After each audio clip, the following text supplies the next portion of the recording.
Hello, my name is Rudolph Okonkwo. This is a special edition of 90 Minutes Africa. We are coming to you live from New York City.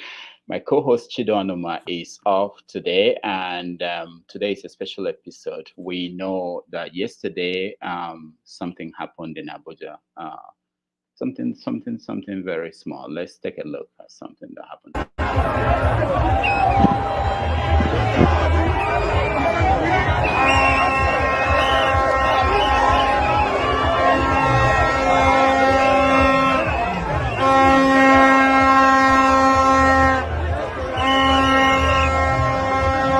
Oh boy, Abuja choke! Abuja is a highly obedient.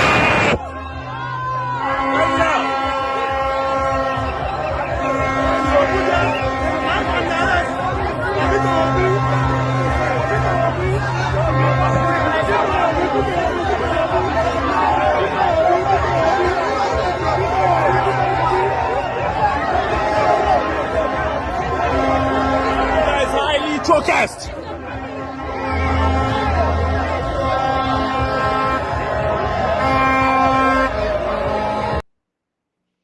All right, that's a little bit of what happened yesterday in Abuja. Now, we have elections coming up February, and Wednesday, the campaign will kick off officially. So anybody can campaign properly and do anything they wanted to do.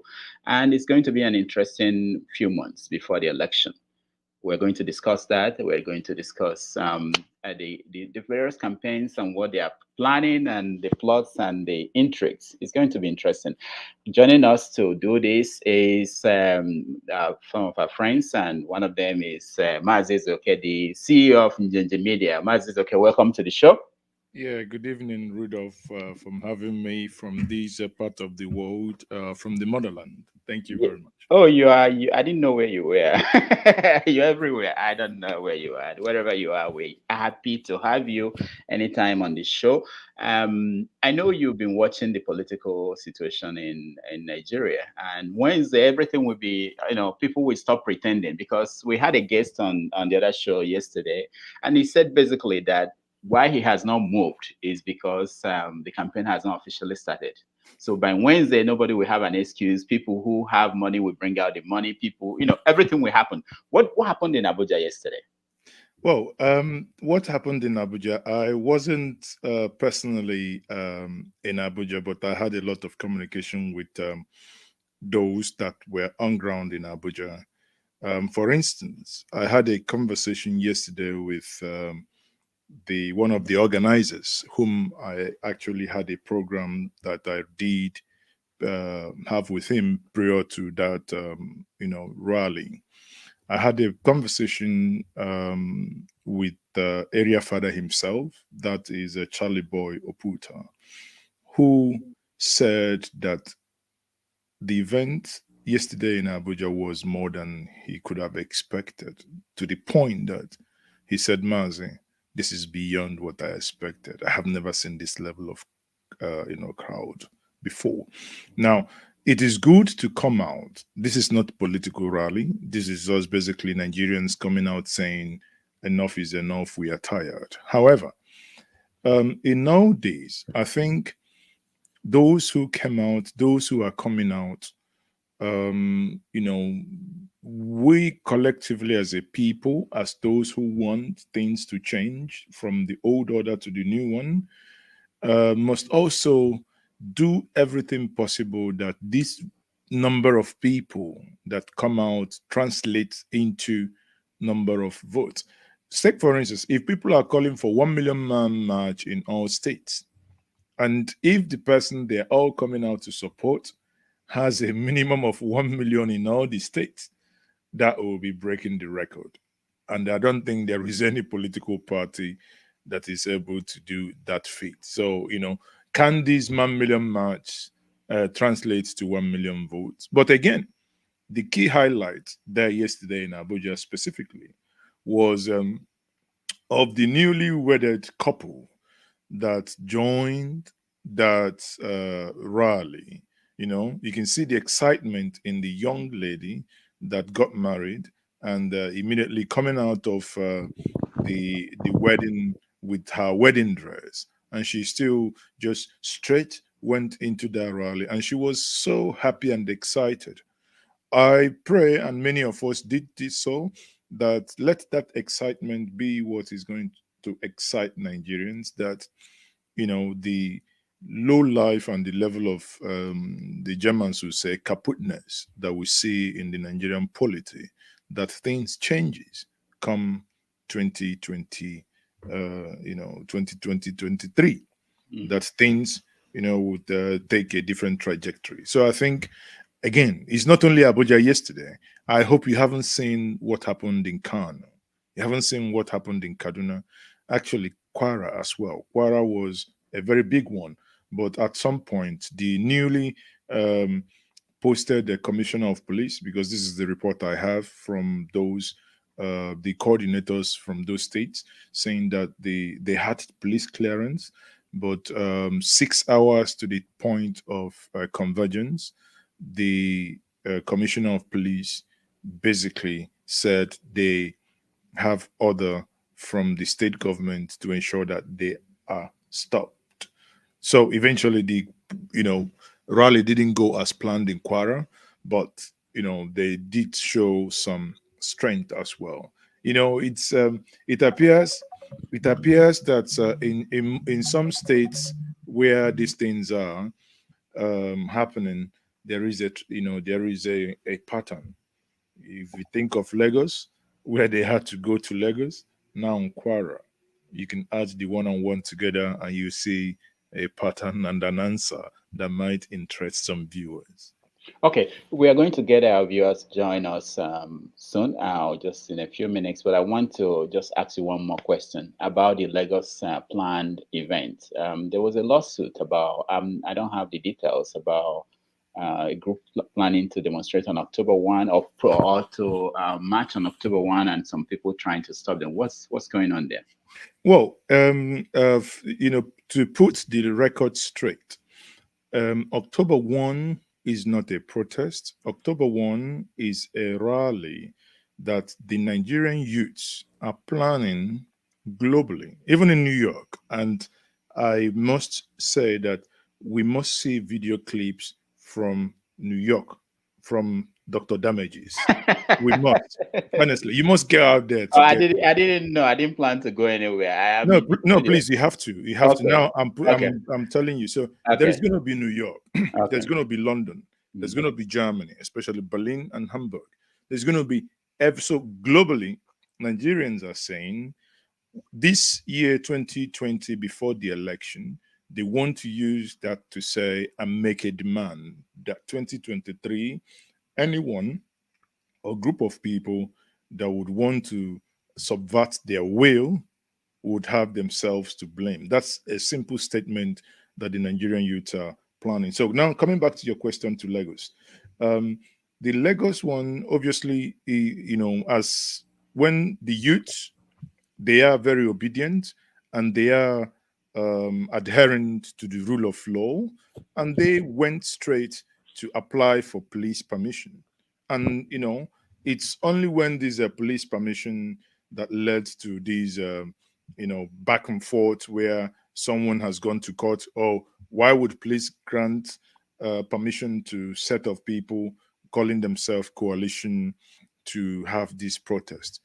By the time someone has gone to court, there was also a counter. I love it. You know why?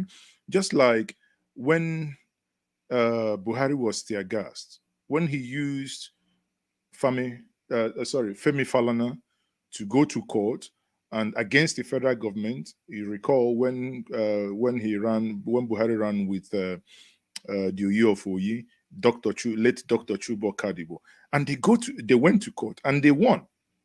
And what that case did for Nigeria is it clearly situated it according to Nigerian law as interpreted by a competent court. You do not need police report, or rather police permission, to actually go on such rally or protest. But here are Nigerians who know who are aware of the existence of this judgment, still in Nigerian way don't want to be seen to be breaking the law. had gone to court and had gone to police, get a permission, and someone goes to court to say, no, this permission shouldn't be given. And they have also now gone to court. And court now said, no, this permission is right. So there is nothing unless there is a, what we call the aeroplane driving judgment. Unless there is anything in that line that may happen, that in the wee hours of the last day of September, that something may happen that might thwart Lagos. But even if Lagos is thwarted, is across the 36 states, including FCT, and the major cities where Nigerians live globally. Okay, let's bring our audience, our friends now, because most of them you guys are well familiar with them. Ovie, welcome to the show. And sorry, Rudolph, before you Ovie says something, you see, someone here is telling you the address. He says New York will be near the Nigerian consulate around 45th Street. So I know I can find it. You don't walk away from here pretending that you don't know where it's going to happen. So I want to put it on record. New York, I want to join you live that day, reporting on New York. Okay, maybe I'll see if my team will be up to that. But that's an interesting thing. Yeah, we'll try to do that. All right. So Ovie, welcome to the show. Thank you. And Amori, welcome to the show. Thank you, Dr. Damage, for having me. Good morning to your guest, Mazi. Is it okay? Good morning, my brother. Good morning. It's always a delight to have you here, bro. Thank you. James, thank you. Welcome to the show from the Gambia. Yes, thank you so much. It's raining over here. It's raining. Can't you make the rain stop? No? No, never mind. No, he's not a rainmaker. There will be no water shortage in heaven. So thank you so much for coming. You're welcome, sir. So some of you were here yesterday when we had Prince Adebayo, and essentially he was talking about that his campaign is yet to kick in because it's not yet time. But Wednesday, everything will be, nobody will have any reason not to campaign. CM, welcome to the show. So Wednesday, nobody will have any reason not to campaign. So what are your expectations? See what happened in Abuja. I mean, I'm telling you, I think Africa as a whole, because this show is Africa-wide, Africans as a whole should pay attention to Nigeria in the next few months, because I don't think this election will be like anything we've seen in Nigeria. Ovie, what do you think? I would like to know why. I'd like to ask the Mazi, why are you guys disturbing the peace of Abuja? Eh? What's that about? Well, you can see that already. That's why your network is freezing already, because you like. No, you guys are disturbing the peace of the elite. Yeah, speak to us and by removing your cameras, by your glasses. So let's see your eyes. Hey, we are a few days away to the war zone, so we are fully in the war spirit. That's what you are seeing here. So yes, expectation.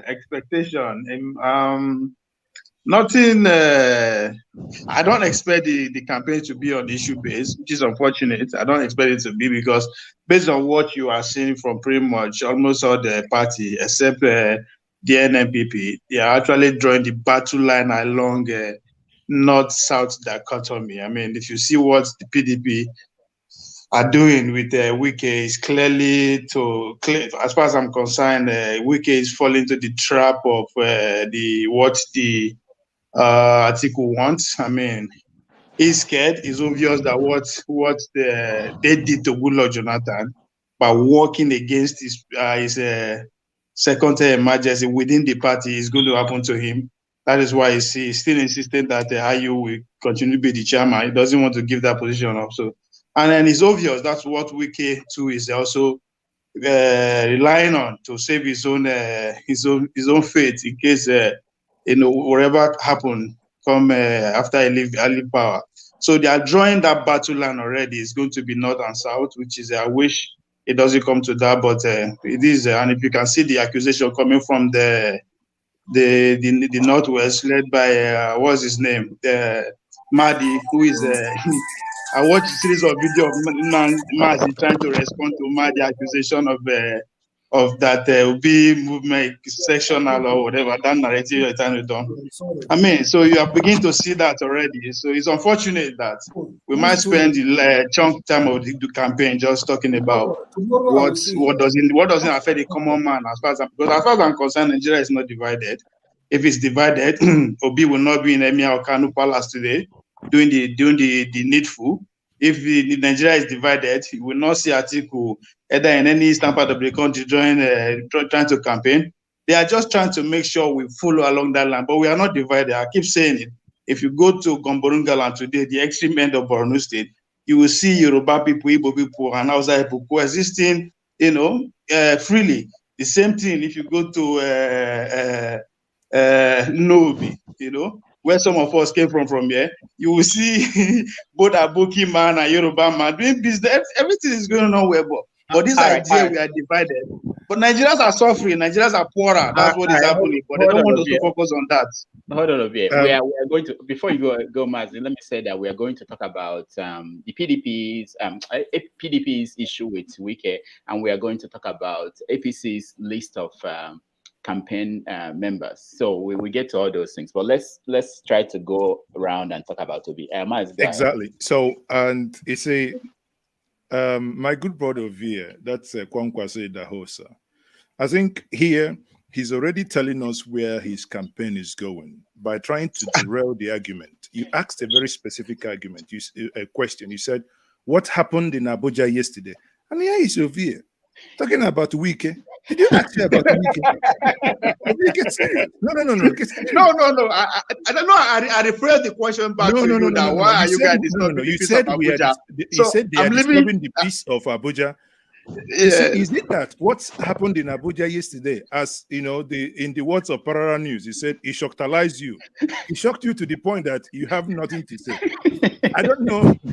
Apart from no. Listen, look at what he said. Look at what he said. That was interesting. He said Obi was in the palace of the Emir of Kano today doing the needful. Before today, what I hear from Ovie and his friends are that Obi is campaigning abroad. Why is he not campaigning in the north? So now he put it in smooth, slide it in as if it doesn't matter. No, I'm giving him credit. I say he's doing what he's supposed to do. I'm giving him credit. That's a good move.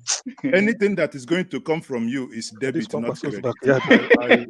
I can guarantee you that. It's I'm here for you. I've been watching many times and I see the way. I'm here today. It's either you just be rest assured that I'm here for you. But what I can tell you is when people, just like Rudolph said, when people talk about Obi not campaigning, I laugh. I say, if you understand what the man is doing, people were saying, oh, Dati is in London. I said, don't worry, campaign hasn't started. But within 2 days, Dati is back. Dati has gone with him. You see what happened in Kano when they went to see the Emir of Kano. You see the activities there. So the first question Rudolph asked is, what is your view on what happened in Abuja yesterday? Leave Wike and his band. His band by 2023, they will be looking for new job. Wike, they come on. Don't worry. We'll get to that. James, welcome to the show. James, welcome to the show. Yeah, thank you very much. Okay. Go ahead. I'm very worried over these coming elections because the country is so tense. This is precisely what happened in 1966 that led to the outbreak of the Civil War. The ground was prepared, and the politicians could not get themselves organized. They got themselves mixed up with what's called the military, and eventually the country found itself at war. This is the same path we are following. It's so sad that at this stage of our development, we are still talking about North-South. Who is to do this? I mean, it doesn't make sense to me because we should go for competence. But the way we've organized ourselves shows clearly that we are very, very competent to handle our affairs. Now, instead of us to be talking of how to develop the country, how will the refineries work again? How can the youth excel internationally in sporting activities? These are things we should be concerned with in this election, not Wike what's called El Rufai. And I mean, it doesn't make sense to me. And because of the tension in the country, in West Africa, where I live here in the Gambia, for example, people are so scared because should Nigeria slide into anarchy, it's going to be problems in this country. Let's say out of the 200 million people in Nigeria, let's just say 10 million move out as refugees, remaining about 190 million at home. Of these 10 million that will move into West Africa, if 500,000 should get to the Gambia, this country will collapse. Because we can't provide electricity for additional 500,000 people. We can't provide water for additional 500,000 people. Where will the children go? The markets are congested. Even the vehicles on the road will not be enough for this country. It's going to be chaos in the whole of the Gambia. And I'm sure the same applies to West Africa. Why can't we get ourselves organized? They look up to us as a source of hope. They want a situation whereby, let's say, France or Germany is harassing Gambia, they will go to Nigeria to report that country. James, hold on. Are you saying that what gave you the impression that it's so tense? I mean, this is part of politics. No, what's going on that is not part of the country is tense. Considering the security situation, the security situation of the country cannot sustain what is going on now. We should be very careful so that we don't slide into anarchy. Other African countries that slided into anarchy, like Liberia in particular, this was how they started. In their case, it lasted for 158 years. All right, James, we'll come back to you. I don't think we are behaving irresponsibly. James, who is behaving irresponsibly? Who are you referring to? The leaders. This so-called elite. What have they done? What have they done? Who did what? No, they are not organized. What do you want them to do? They be so tense just because they want to conduct election. Look at America where you live. Wait, because America is the same thing too. When Donald Trump was coming to office, James, forget about America. James, tell me the politician. James, hold on. We are operating their constitution. We are operating their style of government. Yeah. James, hold on. Answer my question. Who did what in Nigeria that makes you afraid that we're in 1996? No, the issue is Buhari's administration. He's going. I'm talking about the election. No, you see, the stage he has set. The stage he has already set. For this, look, be very careful. This is what happened in 1966. I was a small boy then. Should this country James, we are coming back to you. I want to challenge everybody here today. This is not how you say. This is 90 minutes Africa. So you are a guest here. So you have to verify what you are saying. No, don't use that word. You have to explain what you are saying. All right, Omori, welcome to the show. Thank you, Doctor, for having me this morning. Yeah. So where are you, Omori? It's always great to be on this show. I'm on my way to church. I can't afford to miss this show. That was why I'm outside the church. Yeah, tell the pastor. I see you there as usual. You are trying to maneuver to divert attention from the real issues. But I just want to summarize by giving you an analogy. There was a notorious Curtis in Auchi Poly back in the days. Those that attended Auchi and Edo, that were in Edo in the early 80s, late 80s, you understand what I'm saying? There was a notorious criminal called Uyi. Uyi could terrorize from north to south, south to east, anywhere you can. He could travel to Makurdi to cause mayhem. The fear of Uyi was the beginning of wisdom. No, a lot of people thought Uyi was invisible. But behold, something happened one day. He was in the bathroom taking a shower. He removed his, I don't know what his protection was. He took a stick, just a stick. So as soon as they passed on Uyi wanted to take off. He wanted to scare the fence. They brought him down. Uyi was dead. A lot of people were beating Uyi, thinking that it was too, it was too cheap to believe that Uyi could just go so soon. So they took Uyi to the mortuary, to hospital. Even went out to confirm that Uyi was dead. Students were still passing on Uyi because it was difficult to believe that Uyi could just go so soon. So they tied Uyi to a vehicle. They were dragging Uyi on the street even after the doctor's confirmation that he was dead. This is the scenario with PDP and APC. So A lot of people have been so, most of our brains have been so bastardized and, it has been so, abused that we think nothing can happen to PDP and APC. So sometimes we overrate these people. They have nothing. They are not as super as we think. They have been taking advantage of the gullibility. They have been taking advantage of the subserviency. They have been taking advantage of nothing but the low class I don't care attitude of the people. So what is happening right now is beyond Obi. It's not about Obi, like I always say on this platform. It has nothing to do with Obi. It's an accumulation of anger over the years, accumulation of governance failures over the years, accumulation of students that have been at home. I mean, trying to ventilate their grievances.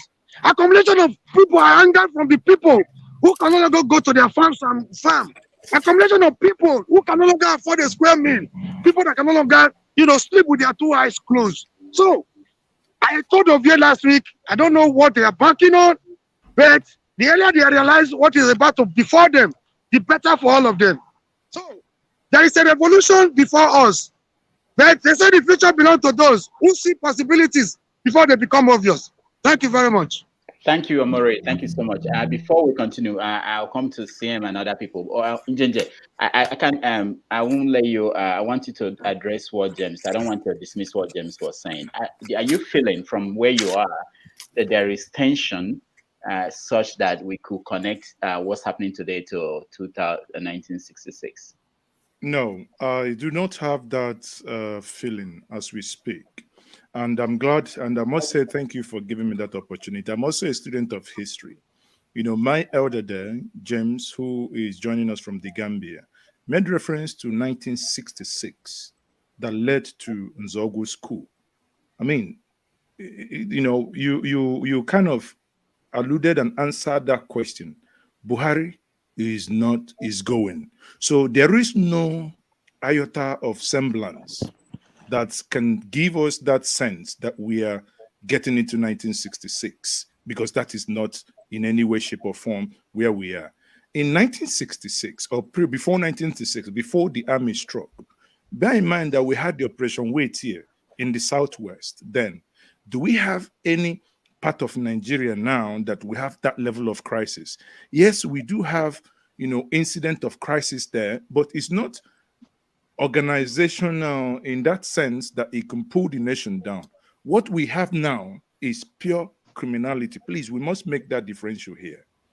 Be it from terrorists, bandits, whatever the nomenclature you may choose to classify them, these are organized criminals that if you have the right leadership to tackle them heads-on with the right people, you will see that reduce. But in 1966, it was a case of total massacre and alienation that tilted towards one side. You can see how eventually panned out. It's part of history that, honestly, anyone that follow me, that eventually that culminated into the execution of the prime minister, and I must note on your platform, the best Nigerian head of state would ever had. Go, and I recommend everybody to go to YouTube, type in Tafawa Balewa, Sir Tafawa Balewa in America. Quote me, you will be happy to have a Nigerian president who spoke without any interpreter, the diction to near to perfection. That is what leadership, in my view, I wasn't born then, but as a student of history, these are things you need to study. In as much as history has been taken away from us today, but when you understand that, and I make bold to say that eventually, that if those who conducted that coup, in hindsight today, I think was one of the worst thing that happened in Nigeria, actually, that coup that truncated that, our progress. And we haven't, honestly, recovered from there, eventually led to the loss of over 3 million people, but the rest is history. Do I think that we are approaching that trajectory today? No. Again, sir, if I may address the second point you raised, you said that we should be talking about, policy and how these things will be doing the other one. And again, you come back to what I spoke to Ovia, even jokingly then. is that we must stick to issue. If we stuck with the question Rudolph asked, what happened in Abuja yesterday? How do you see it? Everything is not about policy. When citizens come out to say we are registering our, desire in certain ways, it is not left for citizens to begin to formulate policies for you.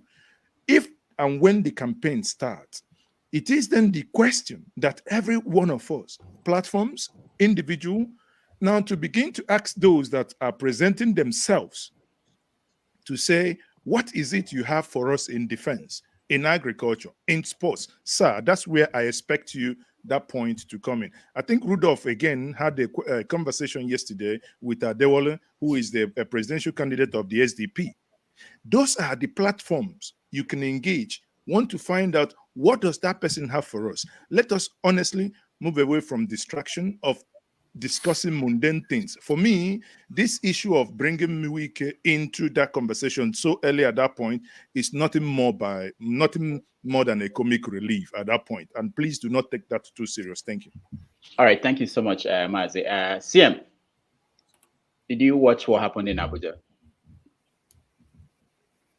CM is always frozen. We have to help see. I thought the Queen is dead and King Charles is doing anyway. Okay, he's here. Okay, CM, you can hear me. Good. Consign Queen. I beg. So, what happened in Abuja yesterday? Did you watch? What does that say to you about the Okay, thank you. Yes. Yeah. Yes, I did. I think in a sentence, it's just a paradigm shift. It's just an announcement that power has shifted in Nigeria. If I thought power was static somewhere, it has shifted. I remember the youths. They should be able. Power is not giving. Power is not giving. Power is taking. Come and take power. Now the youths have woken up. They've been sleeping before, but they've woken up, and now they want that power. How are they going to get that power? They've identified somebody who is different from the rest of the.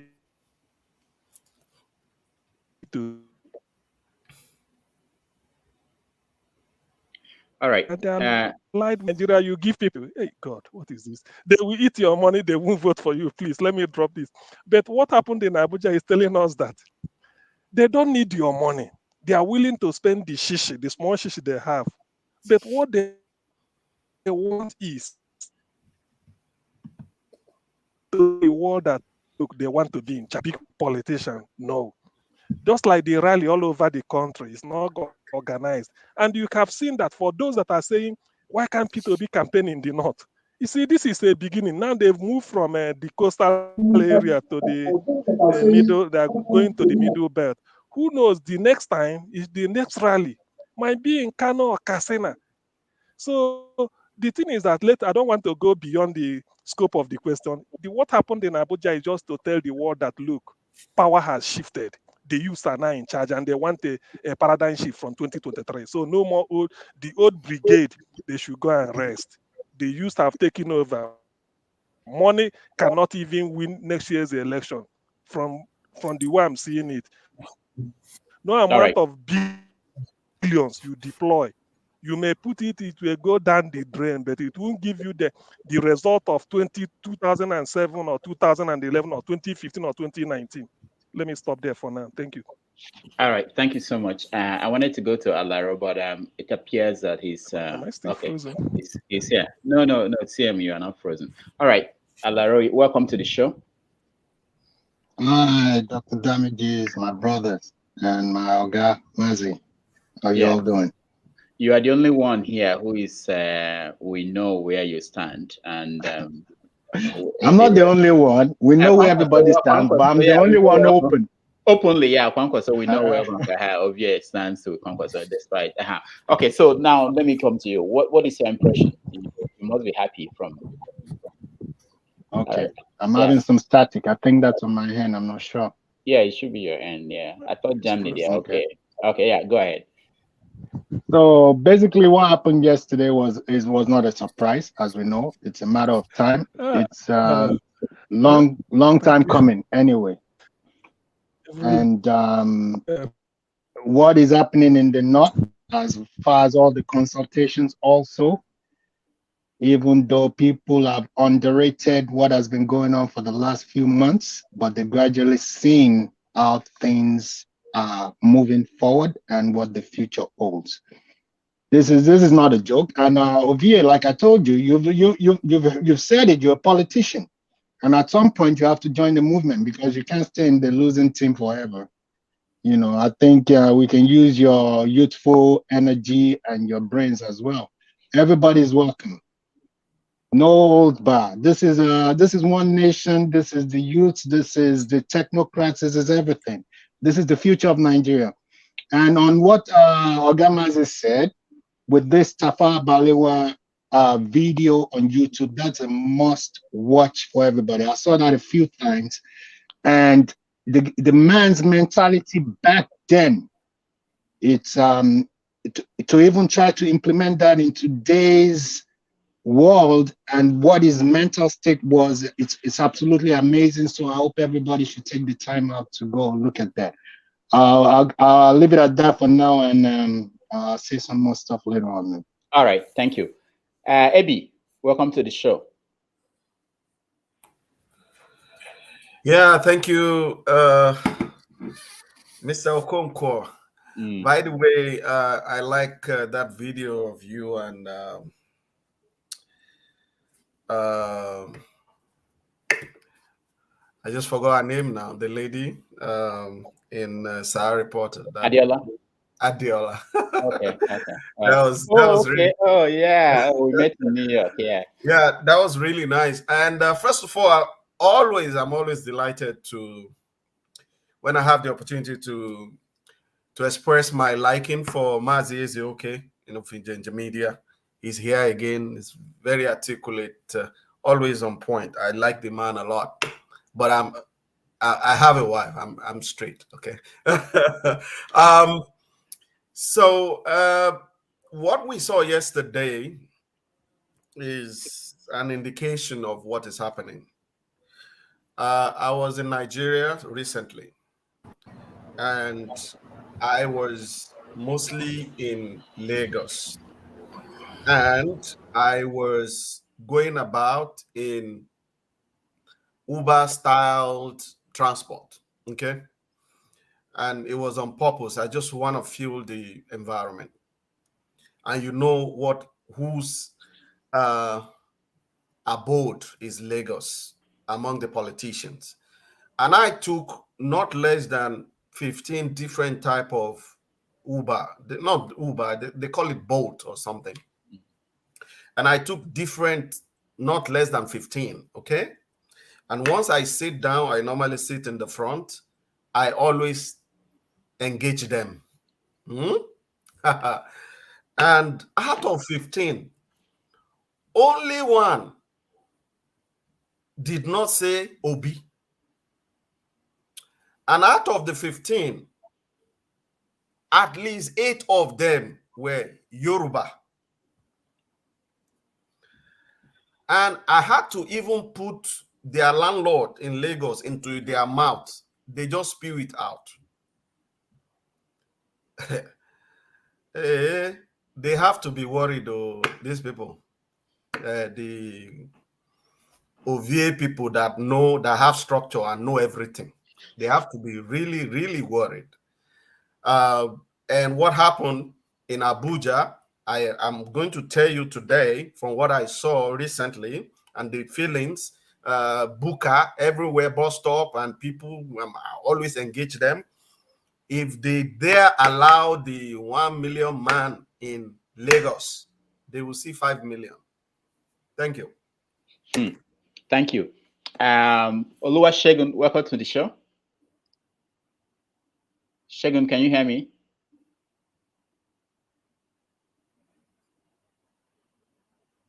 Shegun, can you hear me? Can you unmute yourself? Shege. Shegun.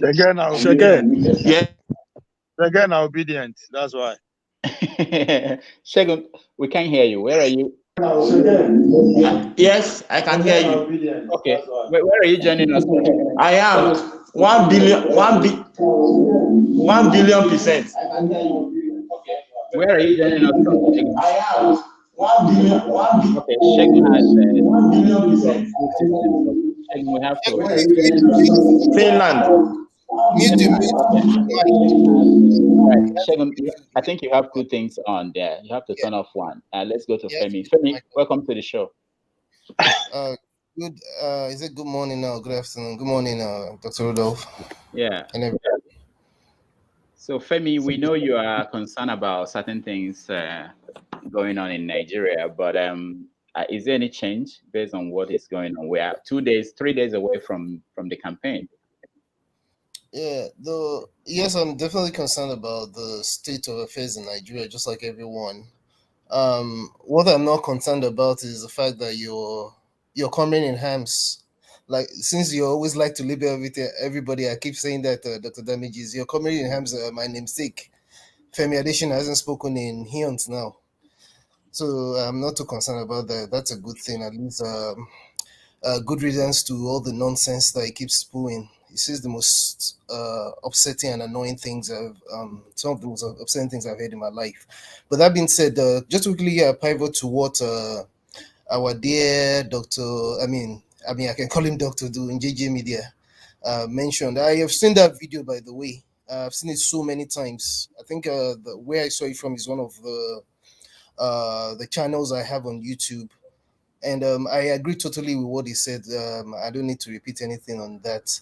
But having said that, I think I was I would say I was pretty impressed. I think there was another one he had in, I can't remember which of the northern states, where he had people come out. There's a difference between genuineness and people that are paid to come out, if you will, among other things. We know the streaks now. And as much as my own thing still remains that how I wish, of course, it's just wishes, that we could have a real conversation in terms of the way Nigeria is structured, first of all. But yeah, we'll take what appears to be a new lease of life in Obi. That I'm not necessarily supporting him, but I'm not against. I just want something different. If we can't go with what's it called? But in any case, I also just, for everybody that hates injustice, it's nothing to me that I'm Yoruba if I see injustice being played out in a country where they keep telling us one Nigeria. And initially, whether it was written or written, we keep making reference to Switzerland, Dr. Damages, and how they have people with, these are Europeans, for crying out loud, and how they're able to find a way where the Flemish speaking parts and the French speaking parts, and I forget the third, I think it's the German speaking parts, are able to take turns. In the name of just, you know what I'm saying? Because one of our greatest problems in Nigeria, which is so obvious, is injustice. I'll leave you at that for now.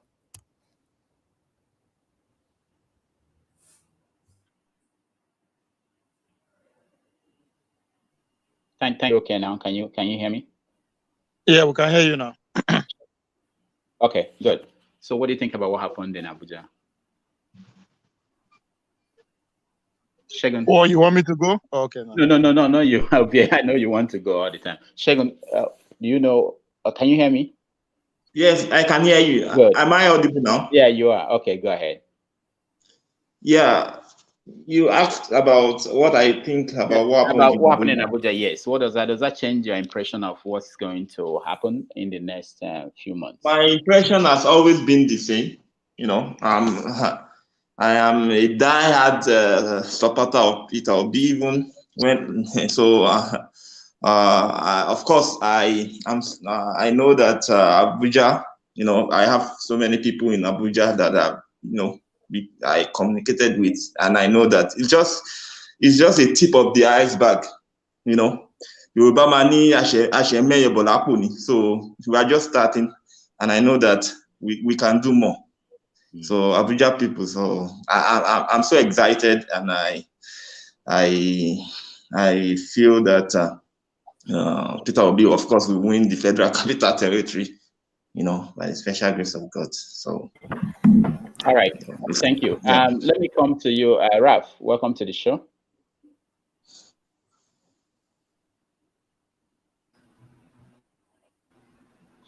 Yeah. Good morning. Greetings, everybody. How you doing today? Am I audible? Yeah, you are. Okay. Yeah. Yes. Yesterday's happening in Abuja. It's not actually a surprise. It's literally a play of. Was it last week? Was it last week I was here, and I referenced the rally that happened in Abakaliki. That wasn't it wasn't on the talking points, but there was the rally that was blocked in Abakaliki. There was the one that was interrupted in somewhere in the north before a few weeks back. We had been seeing signs of this previously, but nobody had really brought it up on this platform.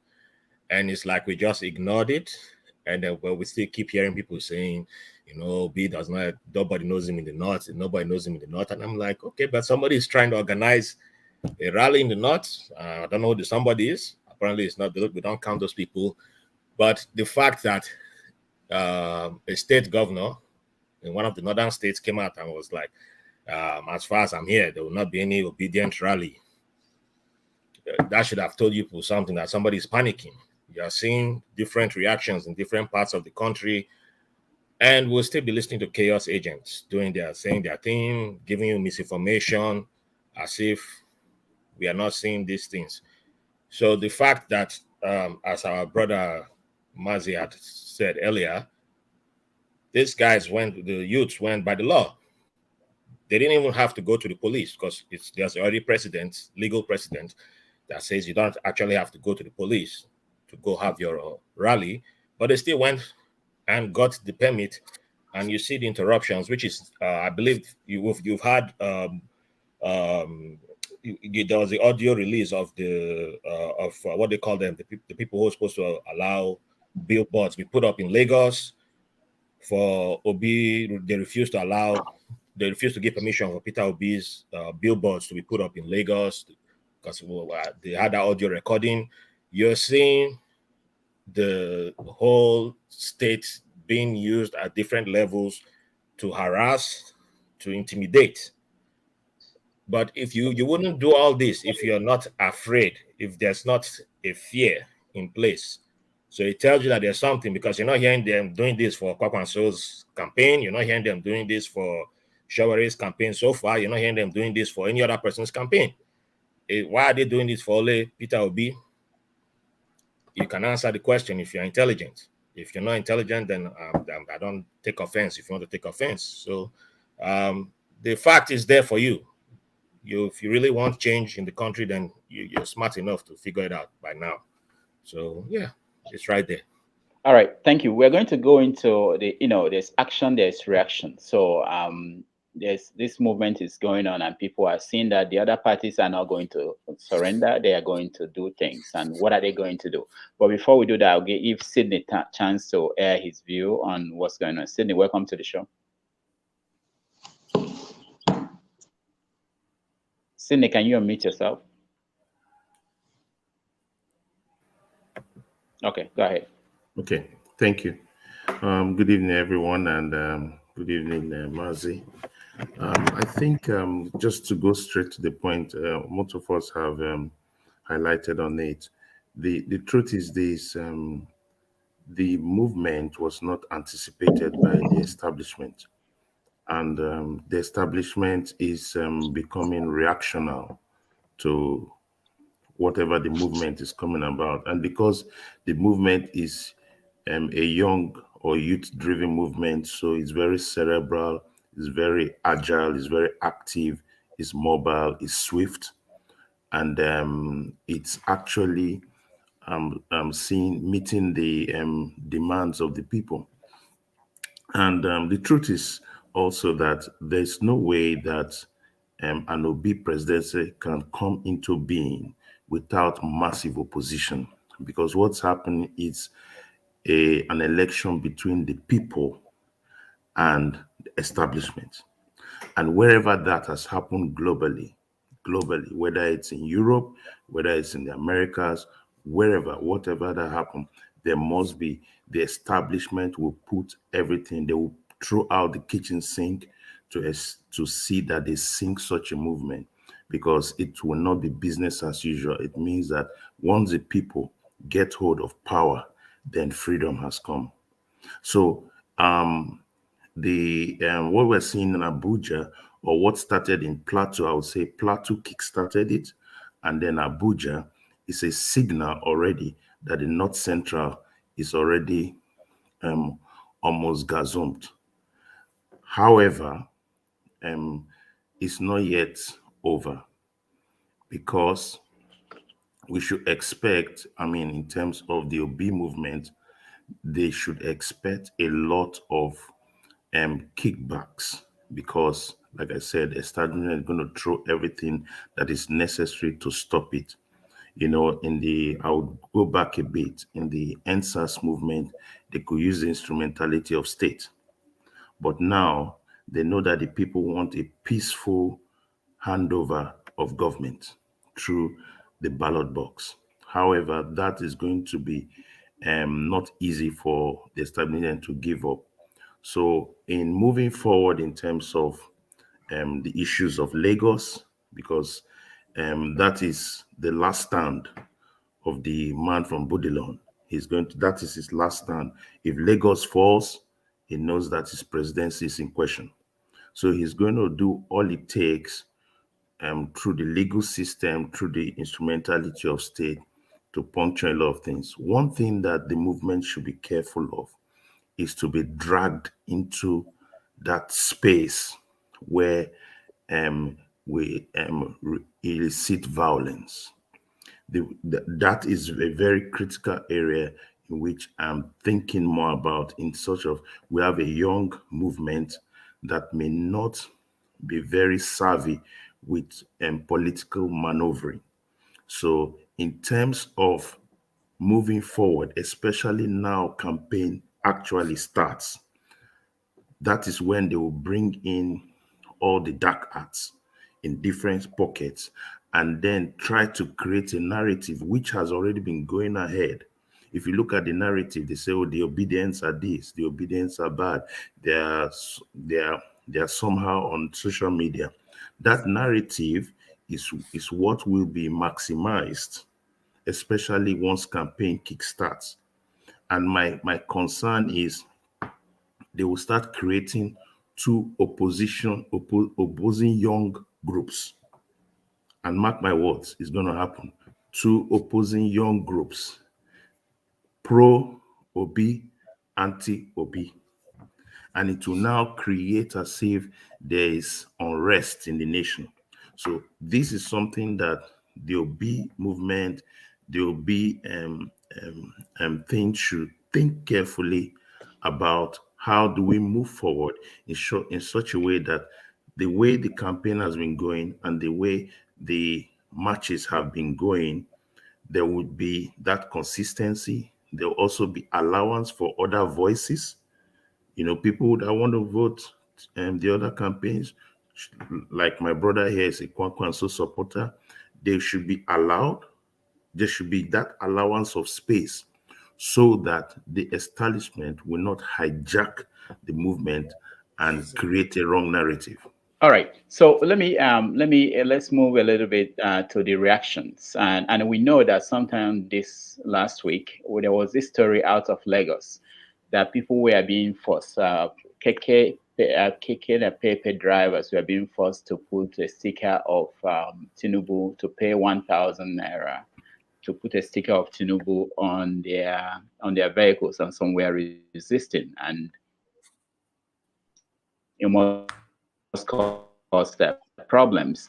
Let me play this video.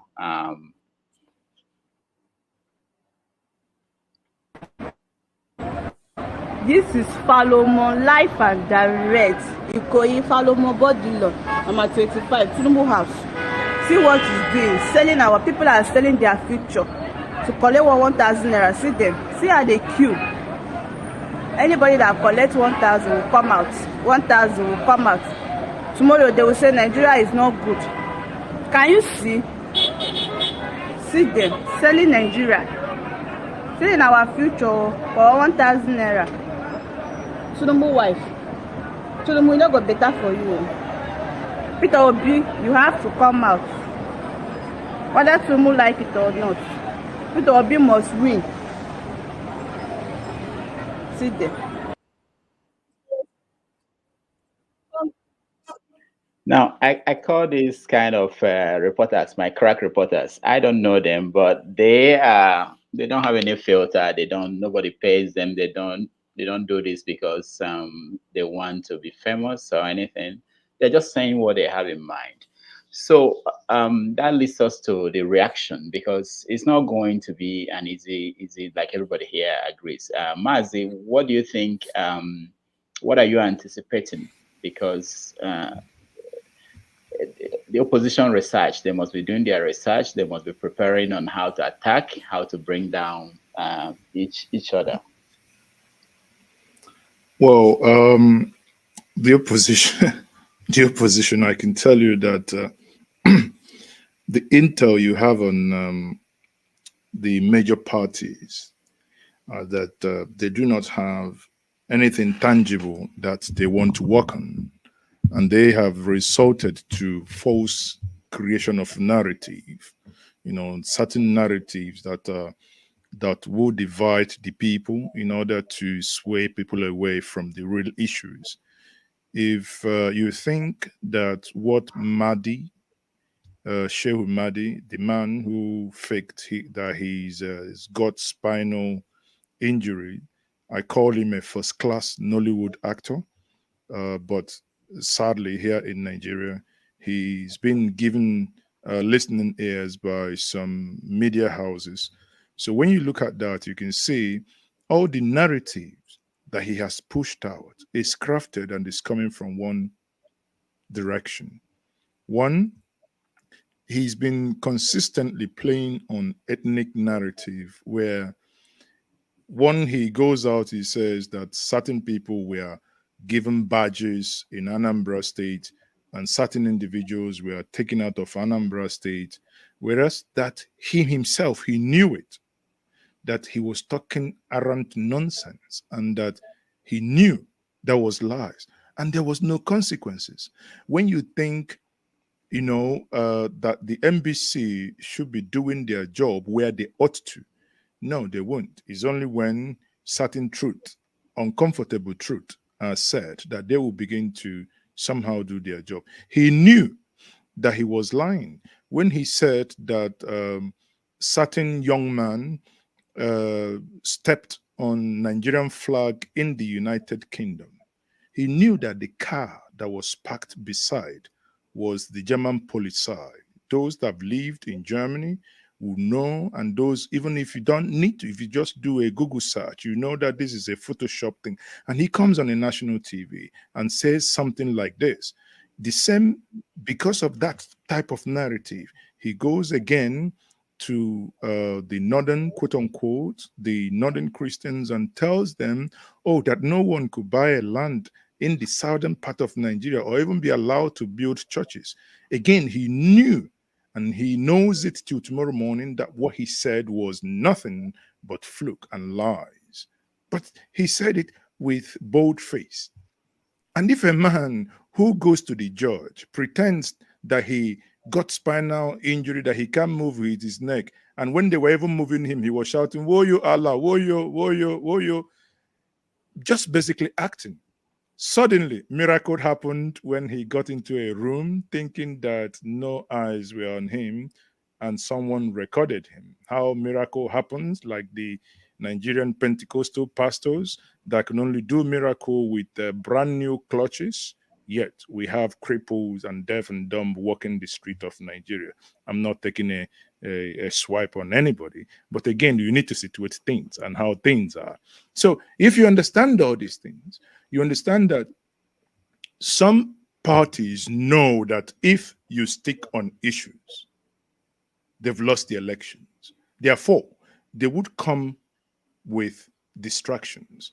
All I say to any peace-loving Nigerian is to ensure that when such narratives come, that you do your best, at least, if not for anything, for posterity's sake, that we situate them properly and, countering them as a people to ensure that we defeat the monster.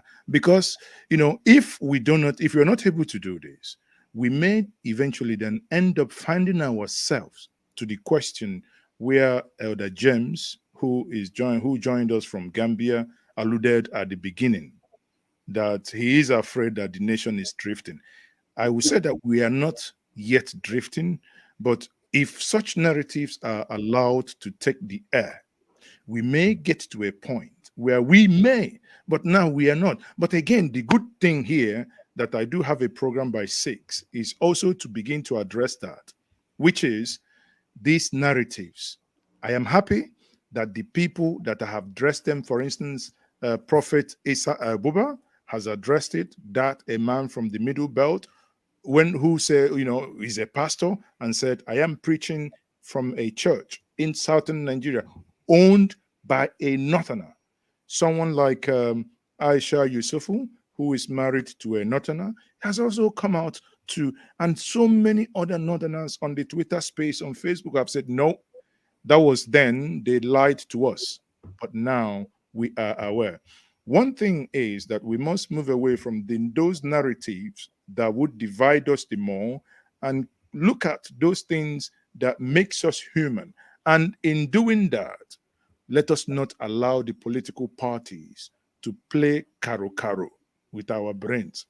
There are those. I will conclude with this. I saw a flyer this morning. The flyer really cracked me up. The flyer says, though, let me quickly read that out, because when I found it very interesting, and I laughed when I saw that. The flyer said, I don't get it. How can healthy people gather together to campaign for a sick man to lead them? I still don't get it. I still don't get this madness. And I said, well, if we are all healthy, we must also begin to think how, in a healthy manner, and not allow these political jobbers to divide us. No matter what, if any of us, 10 of us here in this room, if we fall sick, we go to hospital. If they cut any of us open, there is only thing that is going to come out. Irrespective of where we come from, we could save one another's life. The only thing that comes from us is blood. And that blood, whether you're white, yellow, black, green, we can all give blood to save one another. And if we are in the continent of Africa, in the motherland, then I ask ourselves, why is it then that when it comes to political conversations, we kind of leave competence and go back to our political cocoons and begin to make argument that doesn't make sense? This is 21st century people. We must all do together, do things that will help us leapfrog. The moderator this evening said this at the beginning. Africa, Nigeria, owes the key. If what and the movement you have here in Nigeria currently eventually succeeds, bet me, other African nations will say, oh, okay, they've succeeded. If Nigerians are able to do it, yes, we can do it. And you may see a new Africa emerge. And that is what we pray for. I know many of us on this platform, many of our brothers and sisters watching us, who are watching and who are joining us from the diaspora, many of you want to come home to invest, but you can't. Why can't you do that? The answer is very obvious. And that narrative and that mindset, we must help to change. Thank you very much. Rudolph, you're muted. Right. Thank you, Mazi. Let me, for those who may not know what you were referring to. Oh, I'm muted by... No, we can hear you now. Okay. All right. I wanted to share, I wanted to know whether somebody, Pantami, we've not talked about him for so long. Maybe he's active now. All right. So let me play the video for those who may not know what Mazi was referring to. This is a message to my northern Christian brothers and sisters, specifically for you. Why? Because if you go to the south-south, to the southeast, to the southwest, a Christian from northern part of Nigeria is a northerner. Simple. If there are breakdown of land orders in Enugu, they kill everybody, whether a Muslim or Christian coming from the north. This is the record that is on ground. Nobody can deny this. Christians of northern extraction. Think wisely, act wisely, behave wisely. You have no business voting a southern candidate based on Christianity. At the end of the day, his agenda is not you. His agenda is his own tribe.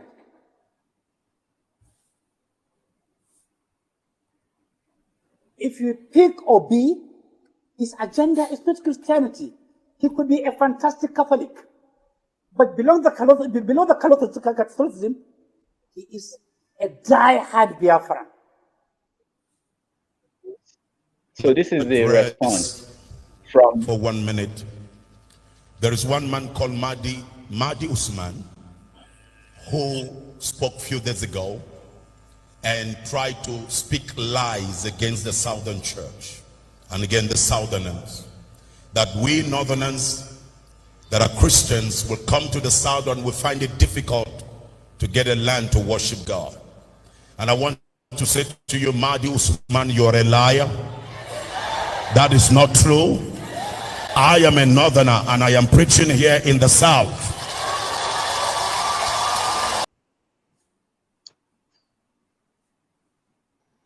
All right, so it's going to be interesting. The next 6 months, a lot of things will come up. And James, let me come back to you. I know you are worried. I hope you can see that this is part of the political process. We may not like it. It's not pretty, but it happens across the world. And you are correct. So You're correct. You see, I'm not an advocate of violence. We gain more if we discuss than when we fight.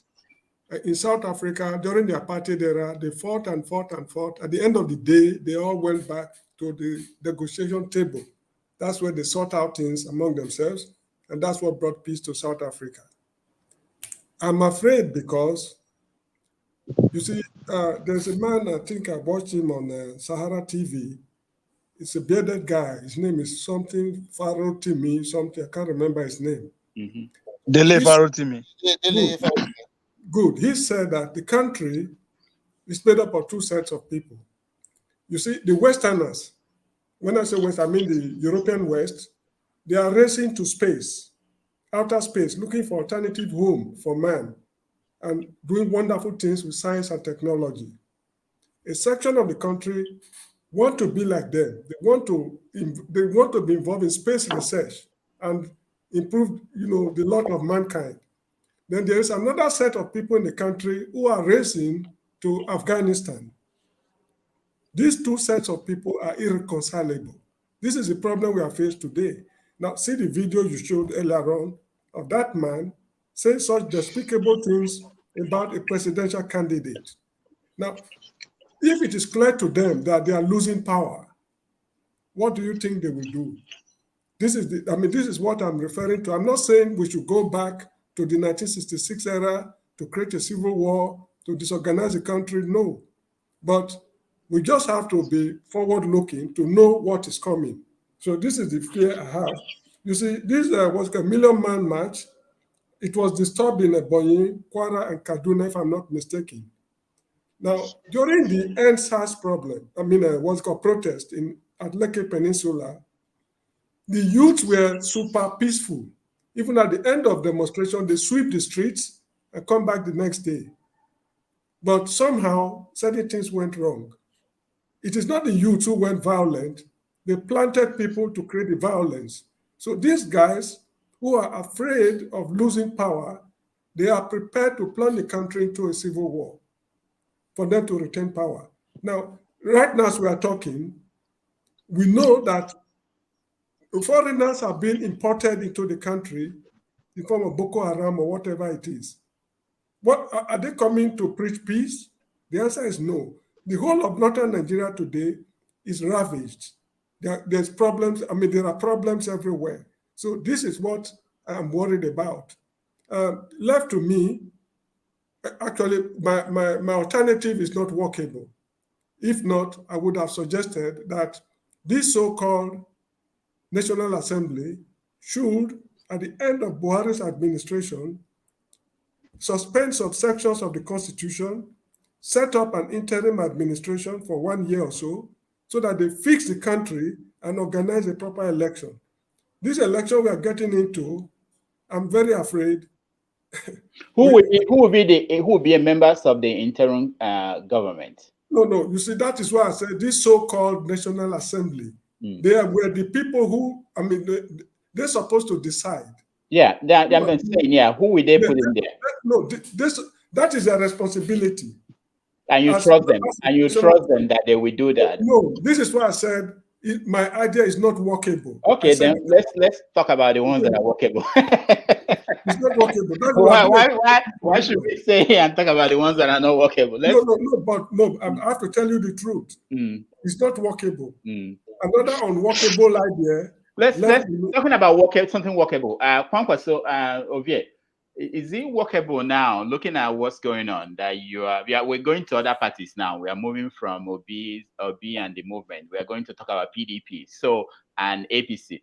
Kwankwaso, what are the chances now? Is your team, your campaign, are they finding any headway? Is there any path to the presidency? Because very soon, by Wednesday, we start talking about that. Nobody will say that the campaign has not started. Yeah, first, let me respond to Mazi and Omori regarding my first comment about the Abuja shenanigan.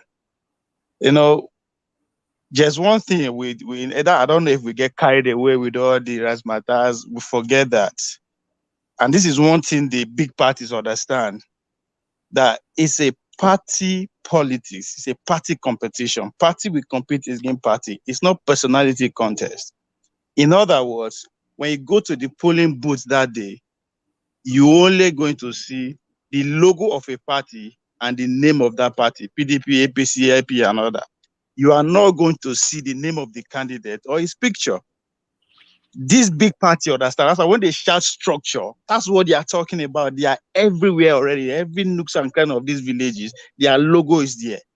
So they understand it. So anytime they react to all these rallies, either positively or negatively, you people will start saying, oh, they are shivering, they are shivering. No, they are not shivering. Just like Omori, you say, oh, they are being surprised about what is happening. It's like you accusing a father of it when his son become somebody successful or a failure that the father doesn't know or didn't see it from the beginning. You might be deceiving you, but you can't deceive yourself. So they know that all this thing is going to come up. Forget all this thing we are talking about. Now, coming back to other political parties and specifically what the video that you played, that's identity politics at its best. I remember, I think my first time on this platform, second time, I raised issue along that line, Biafra line, and all those kinds of things. People went crazy. Say, you don't pass, you don't pass. Why you go to bring all those things on? No, it never passed. We just start. For you to go for power of that magnitude, your campaign starts the next day after the previous or the incumbent president take office. Some people can even argue that it goes back to their primary days. When Buhari take office, things begin to happen. What is the noise within our own space? Buhari is a dead man from Sudan. In fact, they are trying to attach that office to the whole Fulani people in the northern. And I've been saying, this is dangerous. This is not to go about it. People say, oh, you are playing allegiance to the caliphate. No, because you are actually building context for your opponent to use against you when the time comes. And that's what you are saying. It's not going to die down. People will be coming forward with such kind of, either they put their own words to make it very crazy and acceptable. You'll be seeing it. And if you pay attention, the kind of character that is coming to split this kind of rhetoric. Now, people who have one or two questionable about their characters, because they will know you fix on his character rather of the issue that he's trying to raise. And that's exactly what's happening to Mahdi when I see Njeje reacting to him, how he fainted, how is it this. That doesn't matter anymore. It's not on the ballot paper. What matters is the message that he's trying to paint. You will spend X amount of time trying to debunk that, and that is what is going to happen. This elite knows. They understand how this game works. And that's where we are getting, we'll get carried away with all the rallies. When that day comes, people will go vote. It's a party affair. It's different. But there's no way. That's why there's a saying that no start fight where you know if you finish. This idea is sorting south, insulting north. Not be today start. They are just going to capitalize on that. And just as Mazi said, trying to point out, we are not going to discuss issue that is important to us or how can we change the game. They will make sure shit like that keep coming up for us to keep going back and forth for. So if we sit there and say, oh, these old guys have been defeated, they are in shock of their life. Guess what? Now we go receive that shock at the end of the day. They know everything they are doing and they are working day and night to make sure we do according to that line. That's what I have to say about that for now. All right. Yeah, Mazi, I want you to react then now. Yes. Yeah. Thank you. Ovia, that's the Ovia I like, being straightforward here. I like your submission. And I must say, I am, even some people still, people I took serious, actually still believe that Buhari is not the president, that we have one person there wearing mask, and that is the level of things we need to contend with. And most times when you try to make some corrections, you're being labeled with all sorts of nonsense. But that is by the way. And, when such narrative, grew, there is something I want to say to every Nigerian listening to us now. These were individuals. We must make that distinction. It will be insulting to the North to say that every person who is contesting from the northern part of Nigeria is going to be painted in the same brush of what the North, quote unquote, has offered Nigeria. We know where and what happened to the presidential candidate of the APC, where he's coming from. Should we then brush him and say that's his identity, or the things that happened in the state before now? If that be the case, the current president was at some point under Goodluck Jonathan, let's not forget history, appointed by Boko Haram to be the only source of negotiator they would ever accept. It would then be, if we want to use that same level of condescending thinking and analogy, it would then be, oh, Buhari, simple. If Boko Haram would appoint you to be their spokesperson and their chief negotiator, what does that mean? It makes you a grand patron. Therefore, we have a president who, by the words and by the actions of Boko Haram, that is bent on destroying Nigeria. The people that have gone to a school, kidnap, kill, maim, rape, our girls. It will now be that the president is representing them. But that is not the narrative. So anyone who is pushing that narrative should be put right. Therefore, if someone is also putting that narrative, we should also put that right. You see, it is always easy for someone to now say, oh, Mahdi, responding to Mahdi. But you also forget there is a man from Rudolph's, I believe that's from Rudolph's community in Anambra State called Ebube Monso, who made a video saying in one of his sermons that anybody who is Igbo that doesn't vote for Peter Obi, that person should be chased out of the great Igbo nation. And many people, including myself, said, no, that is wrong. He is a prophet or a pastor, whatever he calls himself. But that message is as hateful as the message of Mahdi. And we must not tolerate that, because that is not the right thing. If my brother doesn't want to vote for Peter, whom I would vote for, I cannot say he's not going to be my brother again. But in love, I could be able to convince him based on antecedents, saying, well, I think these are the reasons. You know, I keep telling, as of last year, I was telling people, in 2023, if APC gets out Osibanjo, this election will take a different dimension. But they shot themselves in the foot. They made the option so easy for Nigerians. We may not be having these rallies, or we may be seeing a counter rally if Professor Yemi Osibanjo was in the ballot for the APC. The same way, because Nigerians are moving away from men of Gongoro. They are now going, basically, I mean, sometimes it's mind-boggling that in 2022, we'll be talking about, anyway, we'll be talking about, Rudolph is giving me signs. Let me not say it. But no, it's okay. Don't worry. Okay, I'm not going to say it. All right. Thank you. Sydney, you wanted to say something?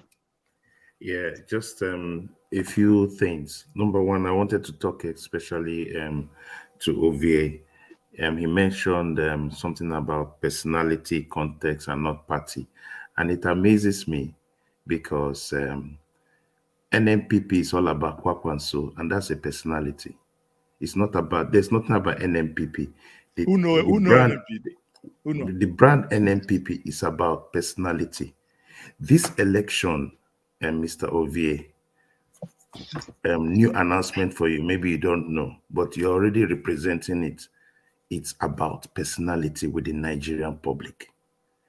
Now, and if you look at the 4 parties, if we will call them, or all the 18 parties, let's say 6 or thereabout.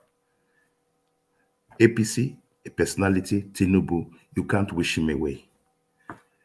PDP, a personality. Atiku, you can't wish him away. That's correct. Obi has created a brand. Kwakwanso is a brand. The Kwakwansia movement is a personality. So let's stop deceiving yourself. Just because Kwakwanso missed the wave doesn't mean that he's not a personality. So this election, let's stop deceiving ourselves. Both the people and the political juggernauts know it's a personality war. So I think I needed to address that first. Just wait. Let me correct something, Sidney. Let me just correct something. All right. Okay, when I say, I gave the example when I said it's not about personality contest, but come that day when you approach your polling booth, you are not going to see the name of this person or his picture there. But again, I understand that Konkoso is just a face of the Konkoso. Let me finish now. Let me correct that. NNPC is not, you might see it as about Konkoso. Now, Konkoso is not even about NNPC is to tell you because your party is Sidney, let me just land. Sidney, let me land. I think Konkoso as a person is just a face of that movement. The Konkoso, the ideology is way bigger than Konkoso. That is what you need to find out first. I agree with you, just for us to move on. But what I wanted to let you know was that the personality thing you are talking about, Nigerians know. And one thing you're also falling into that trap to think that the Nigerian people are not cerebral enough to know that when they go into the polling booth, they are going to vote a party logo. The Nigerian public know that. But listen, no, don't shake your head. Even the most illiterate Nigerian public know when we go there, it's either umbrella or this or this. We know that. However, these personalities are people that create parties to run. Even if you look at well-established democracies, the Republican or the Democratic Party, they could have brought in any of the young guns, but they knew that to remove a behemoth like Donald Trump, they needed a man that could carry a personality toga and bring them to that party. That is the truth. So I don't want to waste much time on that, but this election is about personalities, and the Nigerian people know that very, very well. All right. So Sydney, I have to stop you. I want to get the conversation ready so that it's not. I have a question. Okay, yeah. I have a question, Go, please. CM, go ahead. The question I have is probably for Vie. The person who will vote for Tinubu on the day of the presidential election knows that he's not going to see Tinubu's name on the ballot. He will only be looking for Broom. What makes you think that the person who will vote for Obi will not be looking for where they draw Labour logo of Mama family Papa of the Pikin. father Mama Pikin? What makes you think that? So it's only people that will vote for Tinubu and Atiku, or maybe Kwankwaso will know the logo. The ones that will vote for Obi, they are so confused, illiterate, that they can't even see the logo. They will be looking for Obi's name. What made you think that way? Even to buttress your point, ask him that is sitting down here, does he know the logo of what he calls NMPC? Does he know the logo? Can you See, describe the logo for us? again, we are missing the point. There are 10 of us here. How many of us are going to vote, if I may ask? I am going to vote. That's 1 out of 10. Well, the same thing when you listen now, when you go to where the battlefield is, not be city boys like you, as Tinubu will claim that is a city boy. The vast majority, the voters of these people, they don't know all these things that we are talking about. They know. You see, you're not taking your people serious. No, they know. There is a campaign by the level I agree with Mama Papa Pikin, and that is nothing but to sensitize the people. But even as we speak, the people that will vote NMPC will be looking at the logo of NMPC, not even NMPP. This is the same mindset. This is the same mindset of the leadership, and that's why they could not anticipate the Obi movement. Exactly. No, so what I want to say is, I wanted to come to the question that Rudolph asked, which was about other parties and where are things currently. The truth is that Kwankwaso has a battle on his hand, even for Kanu, because within his Kwankwansia movement, the Shekarau group have bolted out. So even the Kwankwansia, which could have said, okay, Kanu, we can hold stake on Kanu and see whether we can push the election to the runoff, is going to have intense battle on it. So for me, the tide has shifted, because the election is about tide, it's about momentum. And the truth is that there was a time when there was a momentum of a Kwankwaso Obi ticket, but that momentum have shifted. And if the Kwankwansia will tell them they serve, the truth is that if you look at the race currently, they are number 4, and they may be even struggling with that, with the SDP.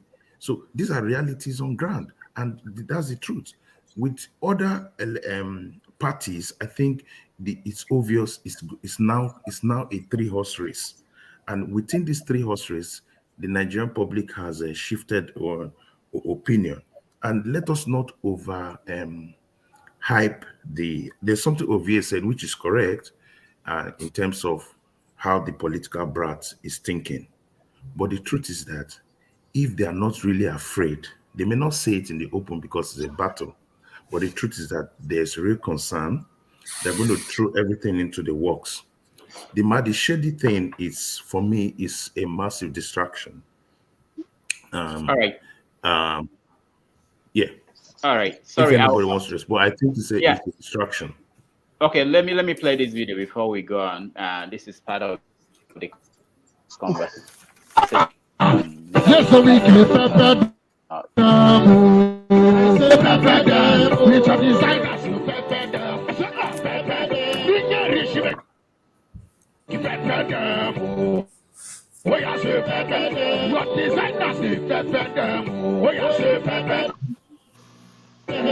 Instead of everybody to concentrate on how PDP will win, you go and pay money to television houses to talk about week every day. Meanwhile, Wike and his team were busy providing the dividends of democracy, talking about Wike. I've told them, when you have a child, give the name Wike.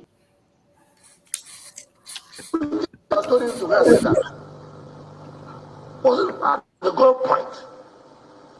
And let me tell you why. With also, apart from this, Ayu is very corrupt. Very, very corrupt. This is a heavy allegation. No, you're on 4 major television. Listen. I'm not. Listen. You are talking to the governor of Rivers State. You are talking to the governor of Rivers State.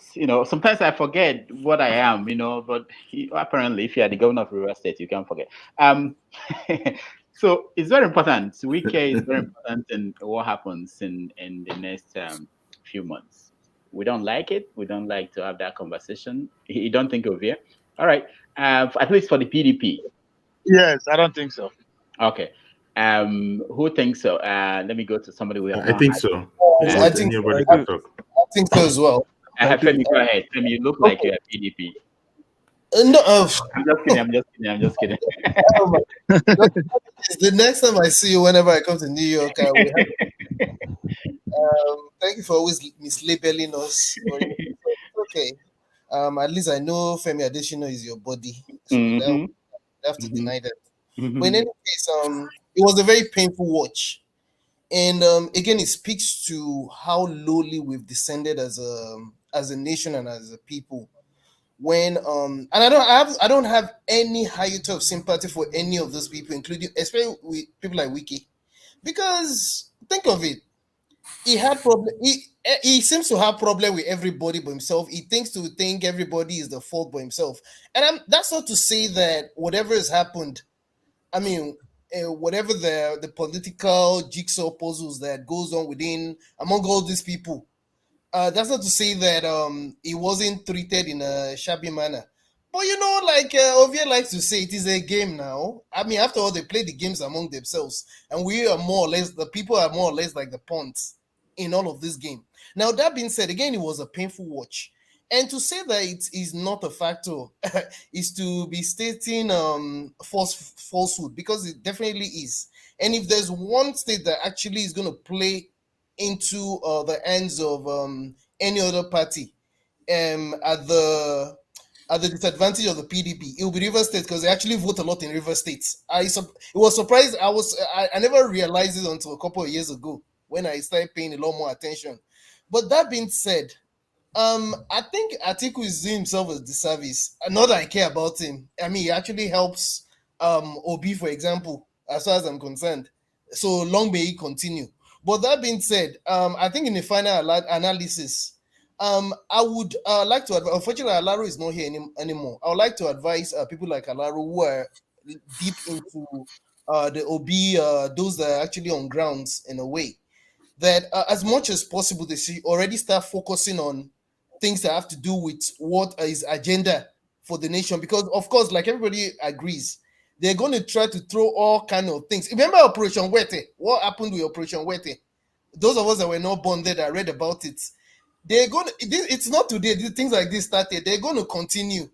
And of course, they're not going to end with things like Oloma Jakari, like Tinubu said in Yoruba the other day, Oloma Jakari Kalebo Kuni. Because, they're accusing, while they're busy accusing the Obi movement of being aggressive and all that, we know the kind of things they do as well. These people are established. They're used to they know this game. So I'll rest it there for now. All right. So who is worried that Wike said Ayu got 1 billion naira? Let me go to Raf, because Raf, I know you know Wike very well. So what is going on? I mean, if the PDP, if they go down, who will benefit? Go ahead, Raf. Yeah, well, I think technically everybody will benefit, to be honest, because if there was no OB in the race right now, then it would have been 100% bad, as in it would be a total win for APC if PDP were to go down. But the good thing is that we have options, and the best option is Peter Obi. So, Wike is fascinating to see. It's because I think since in 2015 we had the different scenarios, but it wasn't as wild as the Wike scenario with You know, we had Atiku doing his own in the north. We had Rotimi doing his own in Rivers State again. So with cuttings, even up to cuttings and a whole bunch of things being stripped out of the government house. So yeah, Rivers State has produced quite a few entertaining characters over the time, except for Peter Odili, who seemed to just quietly all right, see y'all, bye. Since I'm not getting presidency, I'm walking away. So that's why he still Peter Odili. But yeah, Wike is that's why Wike has a lot of fans, because you hear people saying he talks like a strong man and all this and all that. But that's the guy for you. Once he doesn't get his way, he's coming for you with the bulldozer, and he's going to bulldoze as many structures in his path. Now, let me come to you. I'm sorry. I'll come. Somebody left. Okay, Mazi. There's this story that came out of that media chat with Wike that Tinubu offered him senatorial position, and the next day he denied it. How is it that bloggers will listen to a video interview and get something wrong? What happened there? Who was wrong? Did Wike change his position? Well, I mean, honestly, Rudolph, you know, you've been in this business for so long to know that there is a cliche being used in this business that is called quoting someone out of context. So it's neither here nor there. If he has come back to deny it, probably he's right. But again, if the writer has any atom of or if something that you can cite and it is said, then it stays. So I do not know the details of that particular interview where Wike either said one thing or the other. But I think if he said it, then it stays. If he's denying it, I mean, but Wike, you know, in the words of Asari Dokubo, he will always shout funny character. Or, you know what I mean. You know, Wike is there. But I think my good brother that talked about those that have governed the rivers. You see, I personally believe that Rivers is unique. Maybe because of the suit that comes from the state and the SS money. Sometimes I think, you know, the latter is the case where you have, you know, I think Rivers is the richest state that received the highest allocation from the Federation account. I beg, if you get exposure to that account, you and I sitting down here may no longer think right. I mean, on a very straight note here. So I think that's what the issue. Mm. Do we know how much they take home as security votes in Rivers State? Do anybody here? Do we know? As what? Security votes, the governor. I don't think anybody will know what they would. It's a secret now. You may only know. I was. I don't know the exact amount, but I saw with my two eyes back when I was still in Port Harcourt. You know, I was under Odili's government when I was boy to. Yeah, because I was more like a boy to commissioner for special duties. It was my in-law.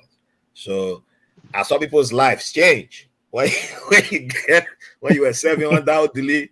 So if that was people who were under the governor, young boys, and that's why I'm not crazy about youths being appointed into government. These were young men being appointed into the government, marry young ladies who were, I know one of them's wife was like 21, and I had to be calling her, yes, madam. I was greeting somebody that was older than us. Yes, ma. Like, chai, you know, poverty not good, but you know, it was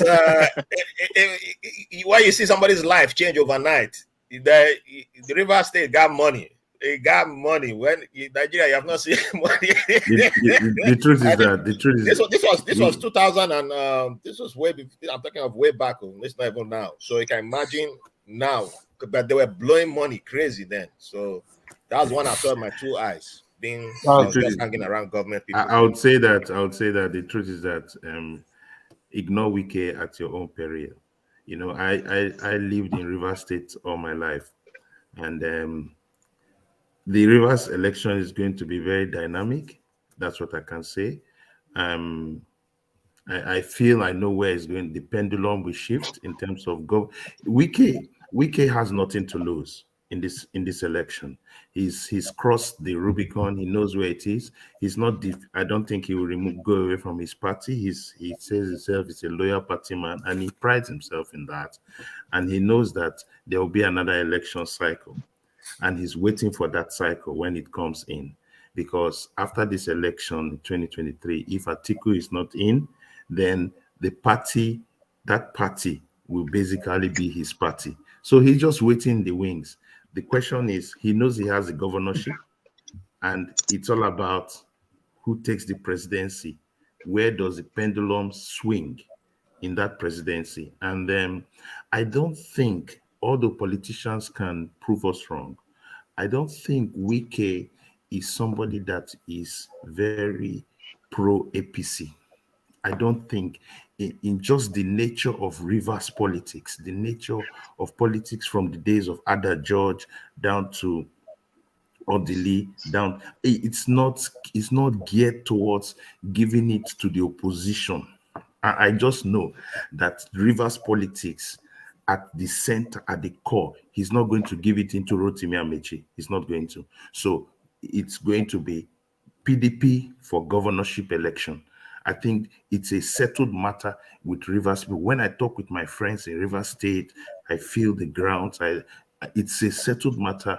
The presidency, not their business. But for governor, we know where we dey. So okay, hold on. Hold on. Is that nice? Can I disagree with? Yeah, go ahead. I mean, I disagree with you based on. I mean, you said something. You said Wike doesn't have anything to lose, but along the line, you said there's a next election cycle, and exactly that's Wike's problem.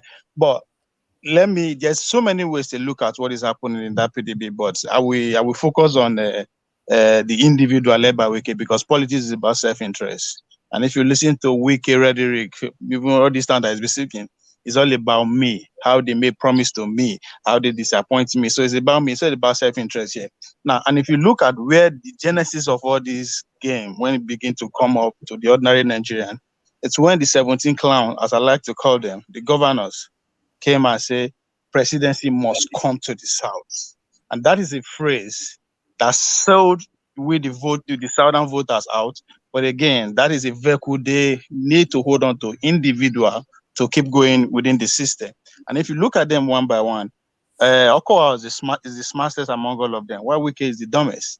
Now, as the train move, they all begin to patch onto their personal interests. Okowa decided to say, well, this is the next step for me. I'm going closer to the power. Decided to work with Wike, and we go with the Atiku and the rest.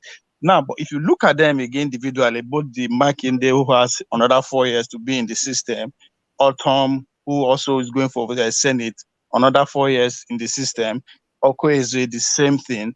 My governor, Wike, Obaseki, I decided to take his pitch stand again with the article by saying that if Ayu step down, them say go find their way. Now, among all of them, it's only Wike that does not have guarantee of to be in the system for the next 4 years. And that is what he is fighting for. Yes, he's adding on to the grievances that is already on the ground based on the presidency's more comes to the South.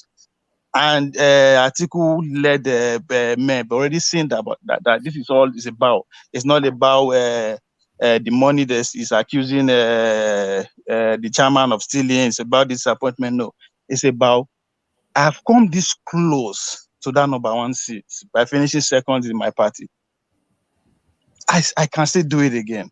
And the only way that his personal dream can control is to still remain in the system, either indirectly by making sure his own person win the governor of Rivers State, or whoever that is coming, either through his party or his nearer party, he will stand a better chance. So it's all about him. He has everything to lose. We all know, if once you are cut out of the system, you are vulnerable. Anything can happen to you. All right. So, I mean, him as a person, they can do without him. But the state, they always have a way to walk around the state and get the voters go listen to them. But him as a person, they can do without him. All right, thank you, Olivier. I want to hear from Omori. After that, we go to Tinubu, because there are 422 member panel. that he set up for the campaign, and we know that the vice president's name is not there. The secretary to the federal government is not there. OVS name is not there. You know, some important names are not there. So we want to talk about why people who are there. Omori, are you in the car? You're driving? I know that you know Wike, and I wanted to hear your view on the PDP and what's going on. OVS is in a cathedral. No, sorry. Oh, sorry. Should I continue? Okay, not you. Sorry, Omori. Sorry, Omori. Omori is in a church. He's in a church. Okay. Omori is in the church. Let him pray for. How is he going to be speaking from church? Let him pray for Showori. All right. Let me okay. You know, on weekend PDP generally, I can only, every day there's a new development as time goes on. At least Wike, who is conducting the orchestra, is promising that he'll be releasing headline as time goes on. But one thing I want people to know, that is the way I look at it, is that there is this type of housefly called Odudu. I won't translate it. So Wike is like that Odudu that is perching precariously very bad on the scrotal sack of PDP. If you leave the Odudu and they ignore it and feel that after all it's nothing, it will suck you till you die and cause a lot of damage to you, be it uncomfortable. Then if you're now out of anger, a fit of anger, you want to smash the Odudu and kill the thing, then you do an irreparable damage to that vital part of your anatomy. So the way Wike is in PDP is strategic. It's strategic to the needs of P2B and Labour Party. So that is the way, because it's like what they call the unintended consequences. So Labour is benefiting heavily. We don't need to go to Labour don't need to go to Rivers State and start mounting campaign. What Wike is destroying PDP from within is enough to tell people that this is the guy to vote for presidential election. That's what I can say for that. Let's continue listening to Wike by the day. All right. Omori, did the pastor say anything about who will win the election in Nigeria? It's about what? About Wike? No. Did the pastor say anything about who will win the election in Nigeria? You just came from church. He can hear me. About who will win the election? Yes. Oh, okay. Yeah, certainly. I may not be able to predict exactly who will win, but certainly we know those that will not win. No, Omori, I don't mean you. I mean the pastor. He just came out from church. I'm wondering if the pastor said anything about who will win the election in Nigeria. Yeah, no, God revealed things to me. I don't know if Mazi is still here. I was the guy that called you 5 months to do election to tell you how Oshomole will be disgraced out of office and how Obaseki was going to win. If you can recollect vividly, it was so clear. It has not given me the message. When he gives me the message, I will come to the platform and let you know. For now, we may not be able to predict those that will not win, but we know certainly those that will not win. Those ancestors are not coming back. They are going into their political behavior. Nigerians are waking up from their slumber. We are ready to send them to where they rightly belong. Okay. All right. The people Nigerians are... Go ahead. I think there's... Yeah, go ahead. Nigerians are suddenly woken up from their slumber. They are like wounded lions. You see, the difference between party politics and the revolution is when you send money from your headquarters, Abuja, goes to the state, from state to local government to wards, money exchange, and you try to encourage people. It has this kind of structure they talk about. You try to bring billions, you share it down to the ward, to the units and all that. But what is happening right now is people taking it as a challenge upon themselves to say enough is enough of this nonsense. Enough of this, shenanigans from our politicians. So this is why it is difficult for them. Whether they like it or not, they may want to pretend as if they don't know what is going on. But I can tell you for sure that there is an easy camp in their camps. In their coven where they hold their national meetings. It's no longer business as usual. That thing is as clear as ABC. So they will not come up and tell you, no, we're giving up. They will not give up because it's like trying to take away the sugar from their mouth. They will fight that way to retain it. But Nigerians are saying enough is enough. But nothing can hold the people back who are determined to liberate themselves from the shackles and tentacles of this. All right. Thank you. Thank you so much. Let's listen to this. Oh, okay. I have a lot of people in the studio. It won't let me play the video. Hold on. Okay. Not. I will remove some of the videos. So I want us to move on to another major player in what happens in Nigeria in the next few months, and that is somebody that all of you know. All right. How do we banish hunger? How do we improve the security and eliminate killing of one another, shedding blood of innocent citizens? That's what we must take to the office, not our religion. When the shortlisted names came, I look at the character, their background, and everything. Yes, somebody who's so brilliant, so committed, who are during the crisis of Borno protected Christians. My intention is clear, not on religiosity.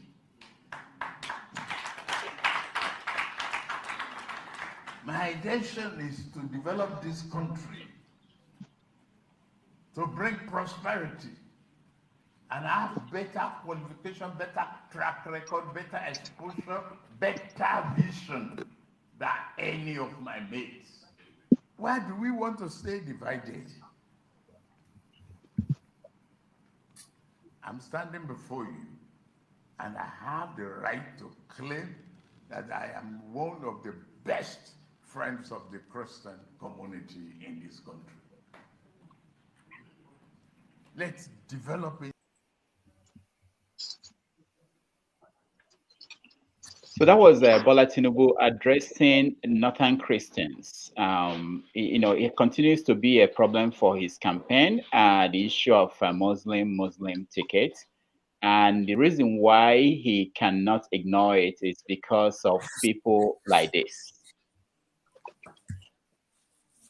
The problem, and that our opposition to the Muslim ticket, because we think that it is a grand plan to introduce religion into the politics of Nigeria because of some of ambitious, self-serving leaders, politicians.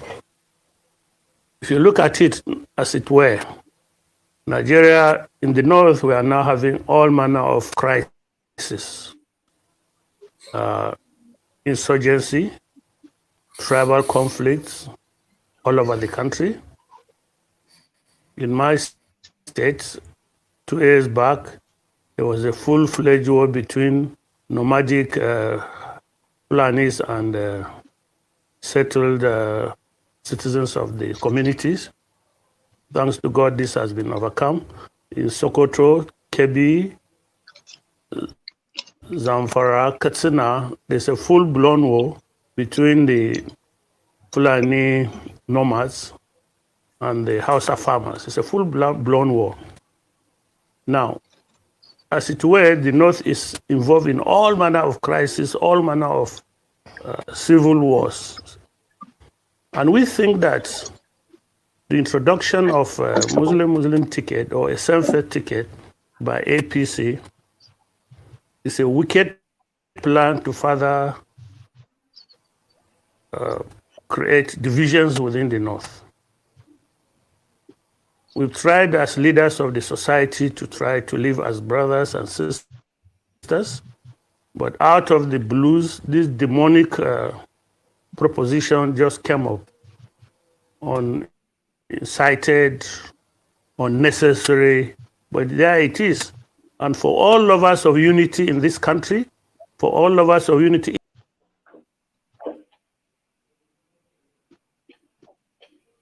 So they are not playing. And we also know that the vice president, one of the reasons being put out there why he's not on the campaign is his opposition to this ticket.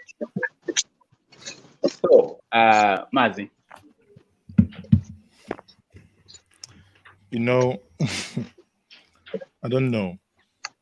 When characters are dented, in my worldview, sometimes, it kind of dents the message the individual that is trying to push out.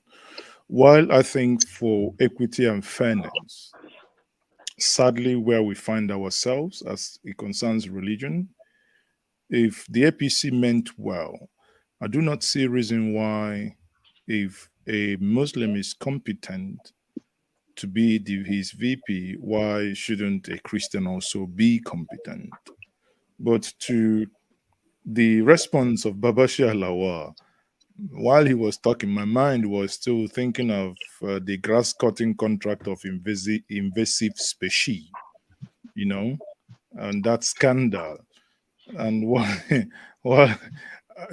somewhat, I didn't hear everything he said, because at some point he was rewinding. I was just hearing grass cutting invasive species that was overgrowing the IDP camps, and hence he was eventually removed. But to Tinubu, who was saying that he is the best person, that he shouldn't, people should, he fell short of seeing himself as a unifier. And I'm like, Oga, should we remind you of what happened in Okota in 2019? Those areas that election were cancelled, or rather ballot boxes by certain people were invaded. In those areas where, because there are certain people is believed to live in that area, and those things happen, and eventually, after the burned ballot boxes, no election took place, no rerun. I mean, let's not forget. And what has happened also in the last week regarding the planned 1 million man.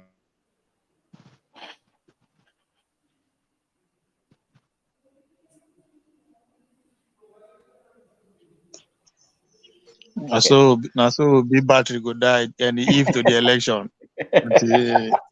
Tinubu people are what? Tinubu people. All right, James. Let's hear from James. You mean, okay? Yeah.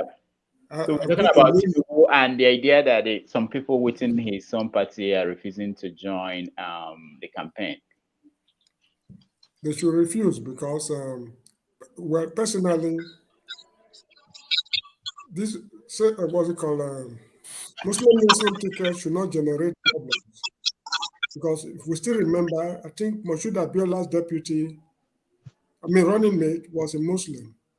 When Yakubu Gowon was in office, I can't remember who the vice head of state was. Was it Akinwale Wayne or David Ejo? I can't remember.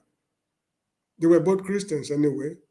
There is nothing wrong with Muslim or Christian. But since Buhari took over government as president of the republic, a lot has happened. And there's this Fulanization agenda, which is disturbing everybody.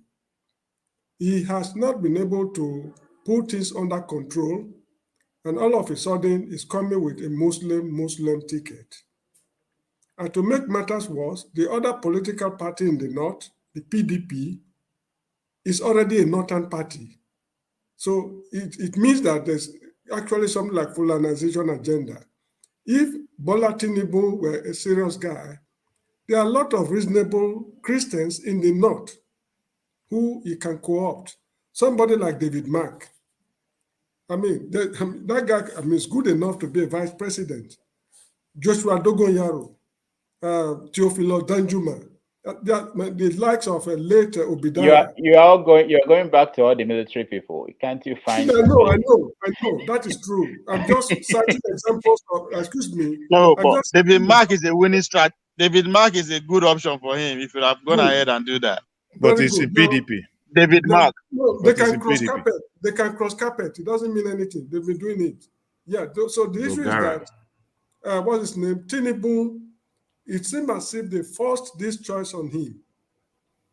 From what I'm seeing, the Northerners, they want to be at the center of activity. They want to know what is going on in the inner caucus of government. So it's a Muslim who can do that job for them. And probably that is the reason why they chose Peter Obi's deputy, running mate for him. They want to know precisely what is going on in the inner circles of government. But however, from the look of things, it has backfired. It has backfired because I do not see how a reasonable middle belt man will get along with this Muslim ticket. And the middle belt has been very, very crucial in their grip on power since independence. If you look at all the big names from the North in those days, those big generals, majority of them were from this Langtan mafia. And this is also one of the reasons why I'm not too happy with the middle belt. The Hausa Fulani hegemony, they've used them to oppress the South all along. They found nothing wrong with it while the going was good. Now the Fulani man is telling you, I am after your land. Let's go beyond eating and drinking. It is now that they realize that the Fulani man meant no well for them. So why should they solicit the sympathy of the South? But however, for peace to reign, let's see what we can do to address the situation. Okay, James. Bola Tinubu is a non-starter as far as this election is concerned. He is going to lose catastrophically. Okay, James, last time you spoke, I know you made a reference and you said something about the House of Fulani and you put everybody together. And I always worry about that. It's not always good to say Hausa are this or Yoruba are this or Igbo people are this. You won't be happy if somebody uses one sector of the Igbo society to say this is how everybody. You see, let me put it this way. When Obasanjo was head of state, he did not tell the Yorubas in Republic of Benin to invade the country. When I was living in South Africa, the Ndebeles, they are in Zimbabwe. They are also in South Africa. But when it is time to raid illegal immigrants, the Ndebeles from Zimbabwe are sent home. The Sutus from Lesotho are sent home. The Swatis from Swaziland are sent home. They also have their kinsmen in South Africa. Since this invasion started, how many Northerners have condemned the importation of non-indigens to cause mayhem in the country? Mention one. So if they did it, wait, hold on. If they did it, does that mean we cannot be holier than the Pope? We cannot be hold on. James, hold on. The issue that Igbo people have with the coup of 1966 is that some Igbo officers with their friends decided to go and have a coup and kill some people. And the whole country turned around to say Igbo people are interested in dominating. And Igbo people said, no, this is not true. We don't like that comparison. We don't like that assessment. Here you are now making an assessment that because, say, let's say we agree with you. Look, they are just talking out of anger. Let me cite an example of what happened in the West. When Aguiyi Ironsi was killed in the home of, what's his name, Adekule Fajuyi. Fajuyi knew nothing about the coup or whatever Aguiyi Ironsi is doing. He's just a host of the head of state. You get what I mean? But it is Northerners who went there to kill an innocent man. Have they ever told the Yoruba man, we are sorry? What are you talking about? Have they ever told? What are you? I'm trying to point out that you see, sorry, guys, gentlemen. I cannot be holier. Excuse me, I cannot be more Catholic or holier than the Pope. No, but you understand what I'm trying to say, James. I'm just trying to say that. Look, James, hold on. James, hold on. If I say now, James, excuse me. People are trying to build the country. You know, if this is wicked, he will say you're talking to the governor of River State. You're talking to the host of the show. Excuse me. If it's just a minute or two, yeah. You saw the video just now where a man was running down the whole of the Igbo race. Now, if you vote for Peter Obi, you are voting for Biafra. Are you getting me? Were you happy when he said that? Well, I mean, this is the no. Were you happy when he said that? Look, this is a standard. You need to answer my question now. Were you happy when he said that? We should stop pretending to be holier than the Pope. No, wait. Answer the simple question. Answer the simple question. Were you happy when he said that? Excuse me. We should forget it. James, forget it. No. You see, no, Rudolph, let me intervene here. Yeah. When he said that, if you shouldn't vote for Peter Obi, he's a Biafran. He, went ahead and railed all manner of nonsense and rubbish that he spewed in that video. You are not happy. How do you feel the Reverend Father in Anambra State who said, if you don't vote for Peter Obi, you will be sent to Ugwu Hausa, meaning to the north. When a Northerner hears that, do you think he will be happy? What Rudolph is alluding to here is that we must be very careful and not to fall into the pit as described by our sister, the danger of single narrative. What I see happening in Nigeria is the total inability of a president, squarely, President Muhammadu Buhari, his inability to protect Nigeria. Yes, these things has been happening. The question is, would another person have allowed that to happen? He tells us these are people who they are not Nigerians. Of course, we know they are not Nigerian. They might be tribal Fulani, they might be tribal anything, but a patriotic Nigerian president will know, if these are my people, we have Igbos in Gabon, and if an Igbo man becomes the president, he tell me that Gabon come and invade Nigeria, and everybody will be looking at him. Come on. Let us situate the situation. And the situation is here. If we in the South, I'll tell all of us, one thing I do these days is to actually travel across Nigeria. When you go to the core north, I tell you today, Mandy, the man that was spewing that garbage and nonsense, cannot go to his village today. I can sit in the next 2 hours, get down to my village and sit down and drink palm wine. But he can't do it. He cannot go to his village and drink brukutu or frada. He can't. He can't. Yet they control power. Those that you think, oh, they brought, they just used to do, the same people that are threat to you are also threats to them. The people they rape are not you.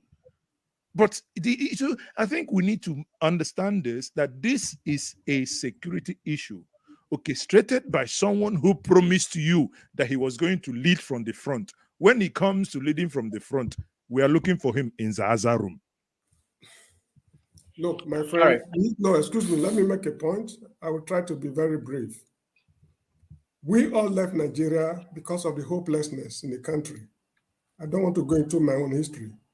Now, for a president of, look, let me start a clear example. This same Buhari, some time ago, at the OAU conference in Addis Ababa, an Igbo man was contesting a seat.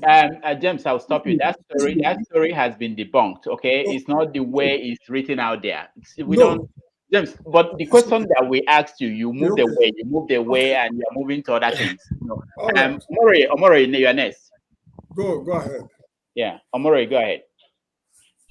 Yeah, please. I just want to quickly respond to the issue of not vote for Igbo man, you voting for Biafra. I think these are modern issues. These are primordial sentiments. These are ethnic. These are the booby traps that have been set for us, over the years. We have to be careful so that with the current generation will not play into those booby traps. They have expired. They have overstayed their welcome. They are no longer relevant in the scheme of things. When they sit down to share our Commonwealth, they don't play the religious card. They don't play the ethnic card. Tinubu has no problem with Orji Kalu. Orji Kalu has no problem with Shetima. Shetima has no problem with Saraki. So they sit down to share the load. When it comes to the people, they play the ethnic card to divide us. So that when we are divided, we are weaker. When we are weaker, we are deformed. When we are deformed, we cannot perform. Enough of this nonsense. So with this generation should not play into those booby traps. They have been set over the years, has been working for them. Enough of this ethnic, religious sentiment. If we must move forward as a nation, this is the message that we should take down to Kano, from Kano to Maiduguri, Maiduguri to Enugu to my village in Ekpoma, from Ekpoma to Lagos. Enough of this nonsense.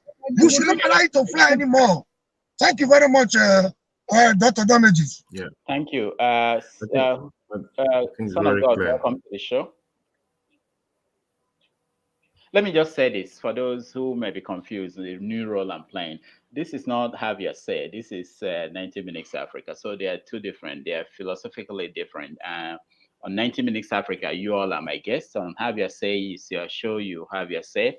So I try to, when it's on this show, typically we have a guest, but today we have Mazes, who just left, and I tend to challenge people more to think about what they say more than you find on Have Your Say 9247. Son of God, welcome to the show. Hello. Hello. Can you? Yeah, we can hear you. You're having problems with your audio. Go ahead, say something. Use my head. Whatever. Okay, good. Yeah, go on. So, what do you want me to talk about? Because have you been watching? I've been listening. Campaign for Kwankwaso. No, I'm not of you. I'm not of you Mark II, so I don't have time for Kwankwaso. Kwankwaso should be campaigning with Showore. She'll be competing with Showore at this point in time. Yeah. Please. Now, apologies to those that support those people, but go on. Okay, so for those of you who were here yesterday when we talked to Prince, go ahead, Ralph, you want to say something? Ralph, go ahead. Yeah, I wanted to point out something that the gentleman said. Excuse me, the gentleman said who was addressing, who was pointing out his grievance with Tinubu, who was speaking on behalf of Northern Christians. He said that the Muslim ticket is introducing religion to the politics, and I think he's wrong on that, because we've always had religion in our politics. It's something that we act like is a today thing, but if we don't want religion in our politics, whenever we get to that restructuring, that a lot of people have different ways of wanting it done, that's one thing we need to remove. They separate the church from the state. Do it once and for all. Because as of the way Nigeria exists right now, or since the way it has existed since 1960, the church has never been separate from the state. And that means religion has always been a part of our politics. So, it's just that we've kind of avoided the Muslim same religion thing for a while because we're ruled by the military for a long time. But it's just that religion has always been there. And we had this gentleman agreement in place. But quickly over Tinubu's address, Tinubu is campaigning. We don't call it campaigning because it's Peter Obi that many people like to go after. But Tinubu was campaigning too. And he's not going to say I'm the worst candidate. He's trying to tell the people that I'm the best. So he has the right to call himself the best. So he's campaigning. But I just wish people who claim that it's only Peter Obi you are going after, you call it what it is and say the man was campaigning too. So that's all I would just point out. Okay. Now let me play this video before we continue. Based on what Ralph was. We will survive every bad leadership. We will survive every criminal politician. We will survive every fake bishop. In the name of Jesus, Nigeria will survive and will be obedient to the word of God. Why are they shouting?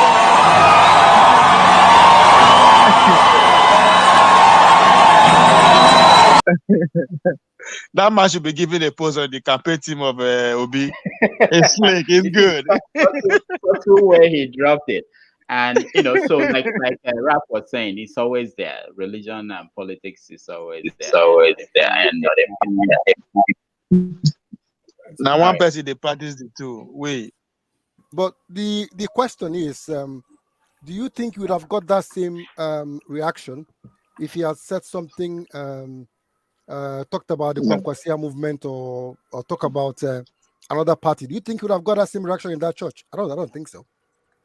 The problem is that Nigerians have, don't know what you mean by home. Nigerians have been awoken. The consciousness of the country, they've been awoken. And that is what is going on. And that is why this kind of reaction, you're seeing that it's not something that people are controlling. So that is the problem. Nigerians have been sleeping for so long, but they're now awake. And people are still living in the past. People like Ovie, there are many people like him. I'm not criticizing him here. I'm not criticizing him. There are many people that still thinking the way Ovie is thinking. But Ovie is still thinking like the old guard. They are still hoping for the days of old where things were done the old way. But Nigerians have woken up, and they're not going to get it until the very end. But the problem is that I think this has caught them it has caught them unawares. They never knew when they started. Most of them were saying, "Oh, it's not going to last. Don't worry, it's not going to last." But the problem is that it's actually getting bigger, and that's the problem. It's like a tsunami. So they're waiting for it to dissipate. They're waiting for you to stop or to recede, but it's not. It's getting worse. So what are they going to do? I don't know what they're going to do now, because they've been hoping in their own way that it's going to stop, but it's not stopping. So it's like a moving train. You can't stand in front of a moving train. It's difficult, and this is the problem. So they will keep making excuses. They will start with the guy has no structure. From no structure, they will say, well, it's two boys in one room who are doing everything, and then from there they will come out and say, oh, they don't have any PVC. All these people on the road, they don't have any PVC. Are you even sure they have PVC? Where is your own APC and PDP match of people that have their PVC? Very soon they will ask Obi people to bring out your PVC and show us when you come to rally, so we see that you actually have. That's what they keep pushing the boundaries for Obi, for the movement. Yeah. They keep pushing the boundaries. It keeps going. Very soon, watch out. They will tell them, oh, they have to show their PVC, so we actually see that they can vote. They will never say the same for APC or PDP, who they're paying to appear. They will never say that. But for Obi, they will keep pushing the boundaries. They keep pushing the boundaries. They keep pushing the boundaries. It never stops. It never stops. Can I butt in, Son of God? The narrative started by first when people came out to register the new registration. They said those people were mainly online. When they now started doing rally, they said they don't have PVC.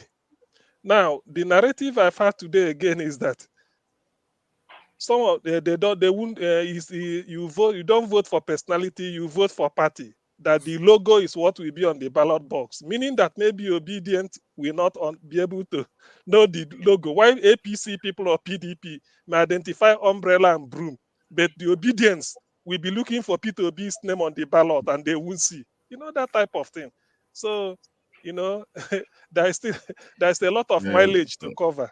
Yeah. Okay, it's never going to stop. It's never going to stop though. They'll keep pushing the boundaries. So just be ready. They'll keep pushing it. Can I talk about Tinubu? Yeah, we're going to round up. I want to invite Zaki. Zaki, welcome to the show.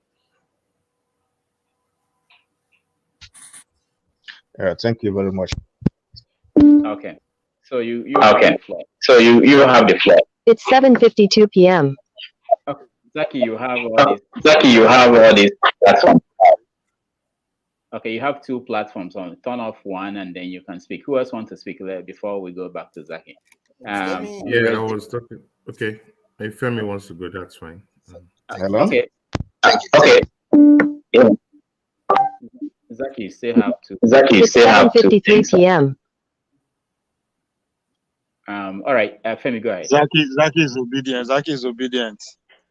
Okay, just before I was trying not to forget something I was going to say to align with your question about Tinubu. So just so we don't lose something in translation, you mentioned something about the fact that the vice president was taken away. I mean, that's how it was reported, and that there was something that was. Sorry, Zaki, I may have to remove you. Go ahead, Femi.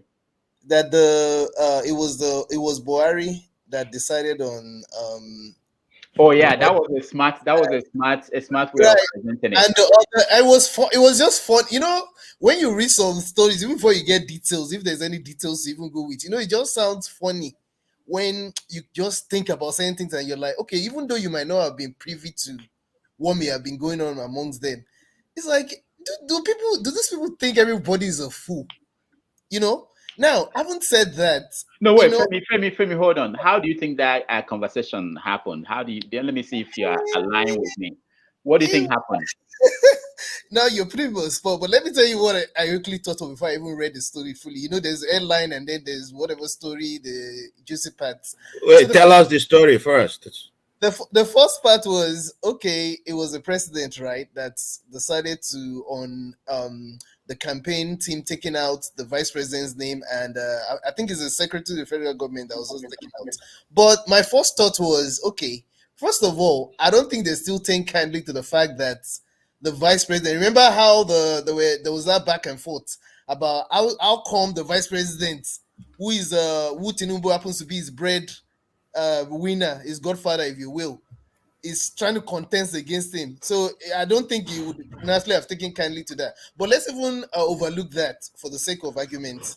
I was like, first of all, the president isn't it the head of that campaign team? I mean, technically, how come the reason that was given was because they wanted them to focus on the governance? Meanwhile, the president himself, after all of them have been junketing, the Nigerians been on autopilot for a while. They didn't take out the president, who is actually the president of the country, but they're able to take out the vice president. I mean, that a lot of things don't make no sense, and it's the funniest excuse you hear. But that is Nigeria for you. Now, all right,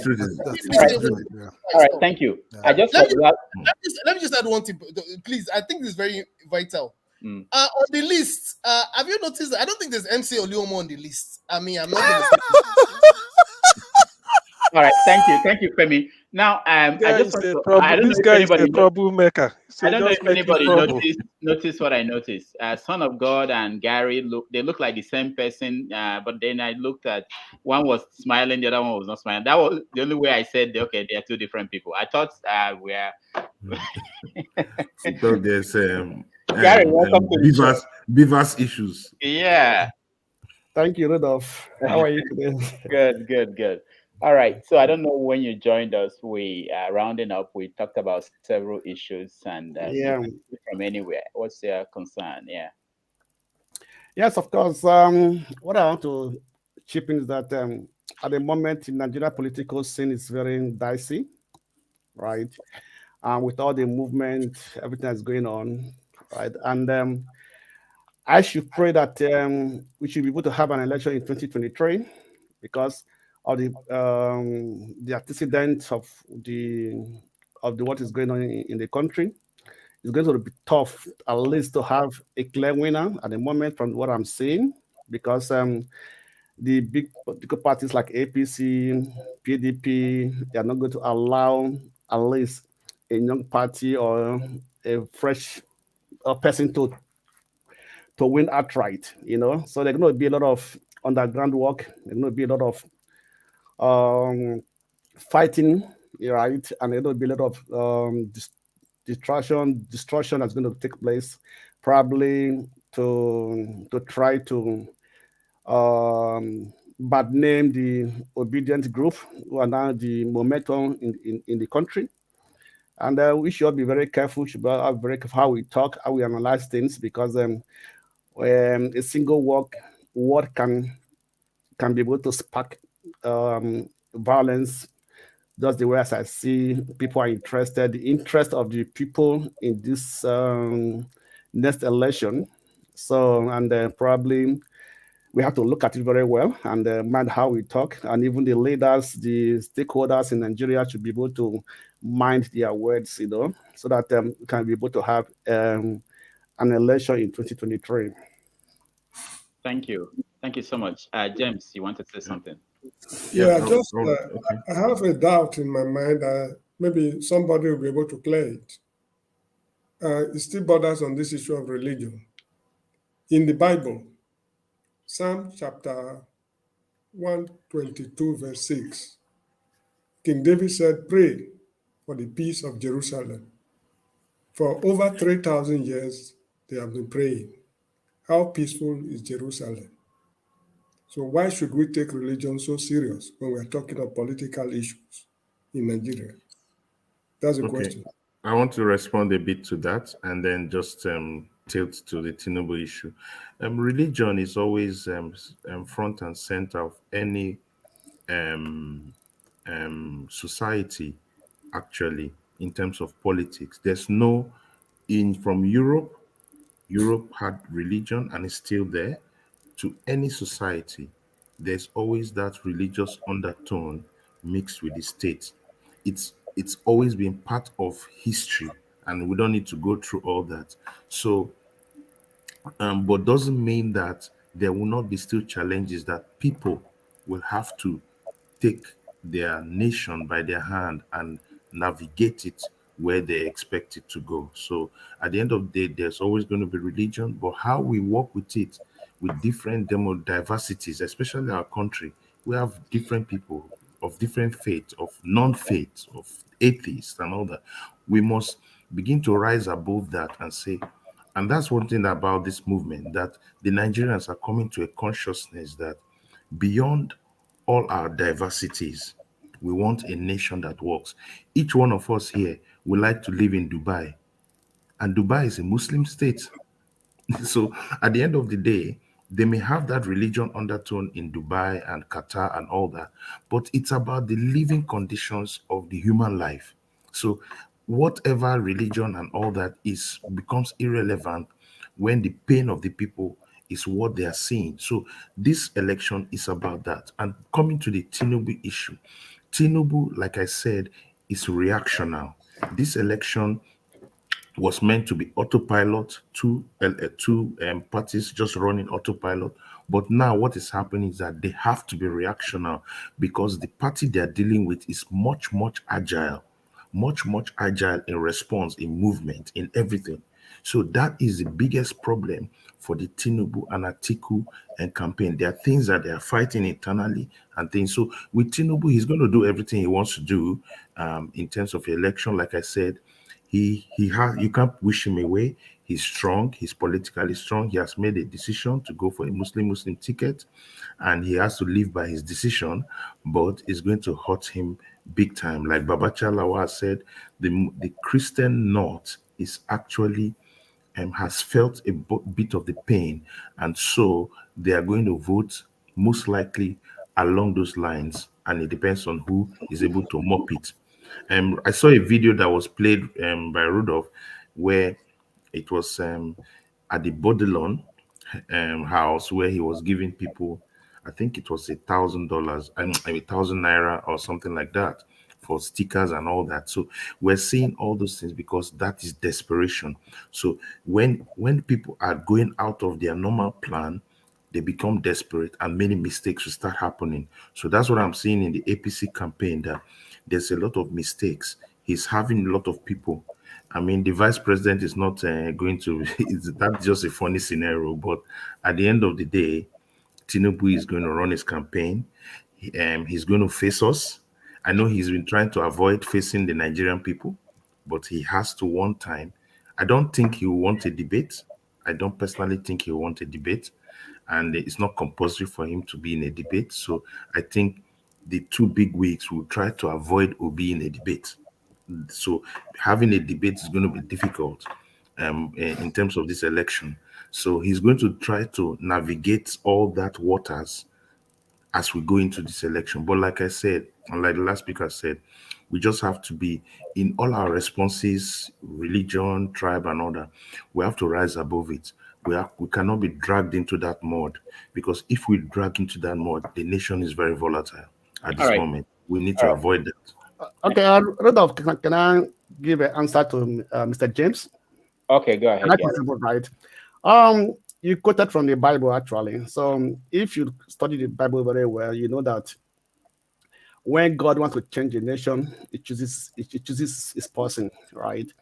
If you look right from the time of the primaries till now, how Obi left PDP, and if you actually understand the crisis in PDP and the crisis in APC, and how Obi was able to decide to leave PDP at an early stage, not to be a part of that confusion in PDP, right? And then decided to choose Labour Party.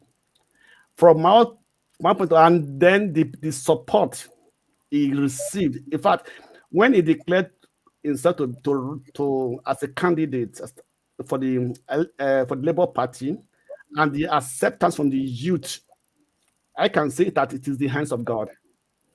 Because if you look at the other political party, Obi is not the only young guy. It's not the only the most brilliant or the more articulate, and so on and so forth. I listened to Prince yesterday when he was on this program. He has a very good plan. He knows a lot of things and so on and so forth. But he's not getting that support from the youth, right? But Obi is getting that support. Obi has got that support. We had no reason for it, because I don't find any reason why he can be able to gather the support from the youth. How I can be able to explain is that he has the hands of God on him, right? That is why he was picked out. He was still in PDP, right? With the crisis in PDP and the crisis in the APC, I think that God is using it to create to open more doors for him to have a smooth sailing, right? And the crisis in APC and the crisis in the PDP will continue. The Muslim ticket is a big blow to APC, and Wike is willing to destroy PDP at any cost, right? So it's like a open door for him. It's just for him to sail on, which I think it is the hands of God. Because when God wants to deliver, God is like answering the prayers of the Christians and the Muslims. Everybody pray for the nation. It's like a prayer being answered by God, and he brought out somebody who was easily accepted by the most youths. The highest numbers of Nigerians are the youths, and we can see what is going on. And this momentum will continue till the election day. So I think it is a prayer of Nigerians that God has answered to bring out somebody probably of his own choice. Anyway, I'm just asking the question because Jerusalem, we know today, is a city that flows with tears and blood. After 3,000 years of don't prayer. compare to Jerusalem. If you hold on, guys. I know it's Sunday. Hold on. We should keep Hold on.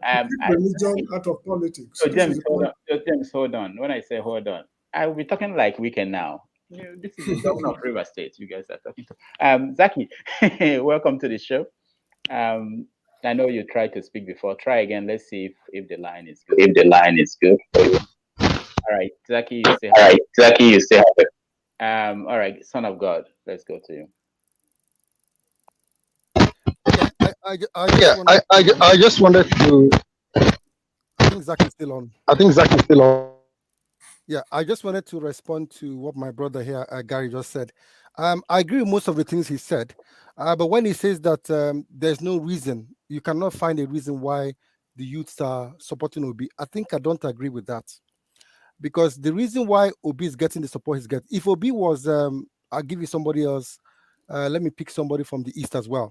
If he was, Ibazu is a good guy. Okay, the former governor of Imo State, what's his name? Rochas.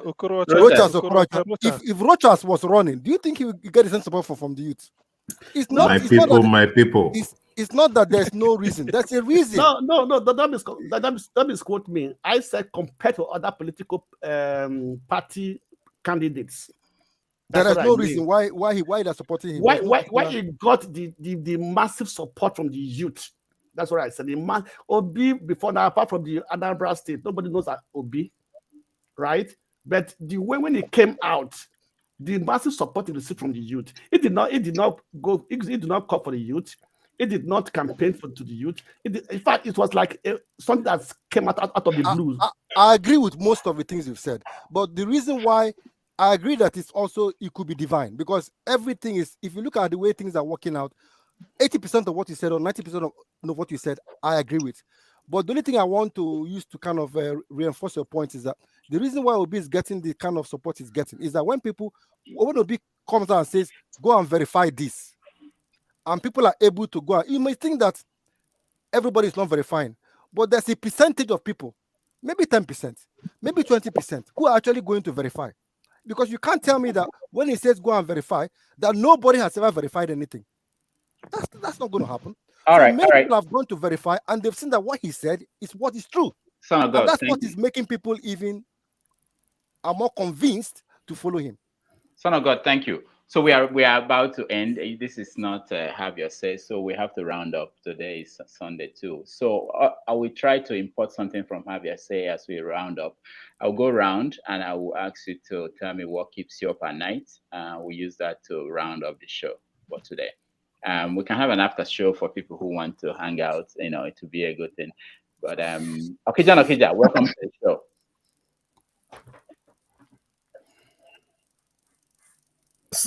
Sorry guys, I was enjoying the argument and just working on my computer, so I didn't want to come in. But when they started talking about I think Gary was saying something about P2B. He didn't see why they were supporting him. First of all, I don't know, maybe you guys, I don't know when you started paying attention. P2B actually, P2B, if he wins this election, he has to go and thank Ruben Abati. Ruben Abati, P2B has been going to Arise shows for for years now.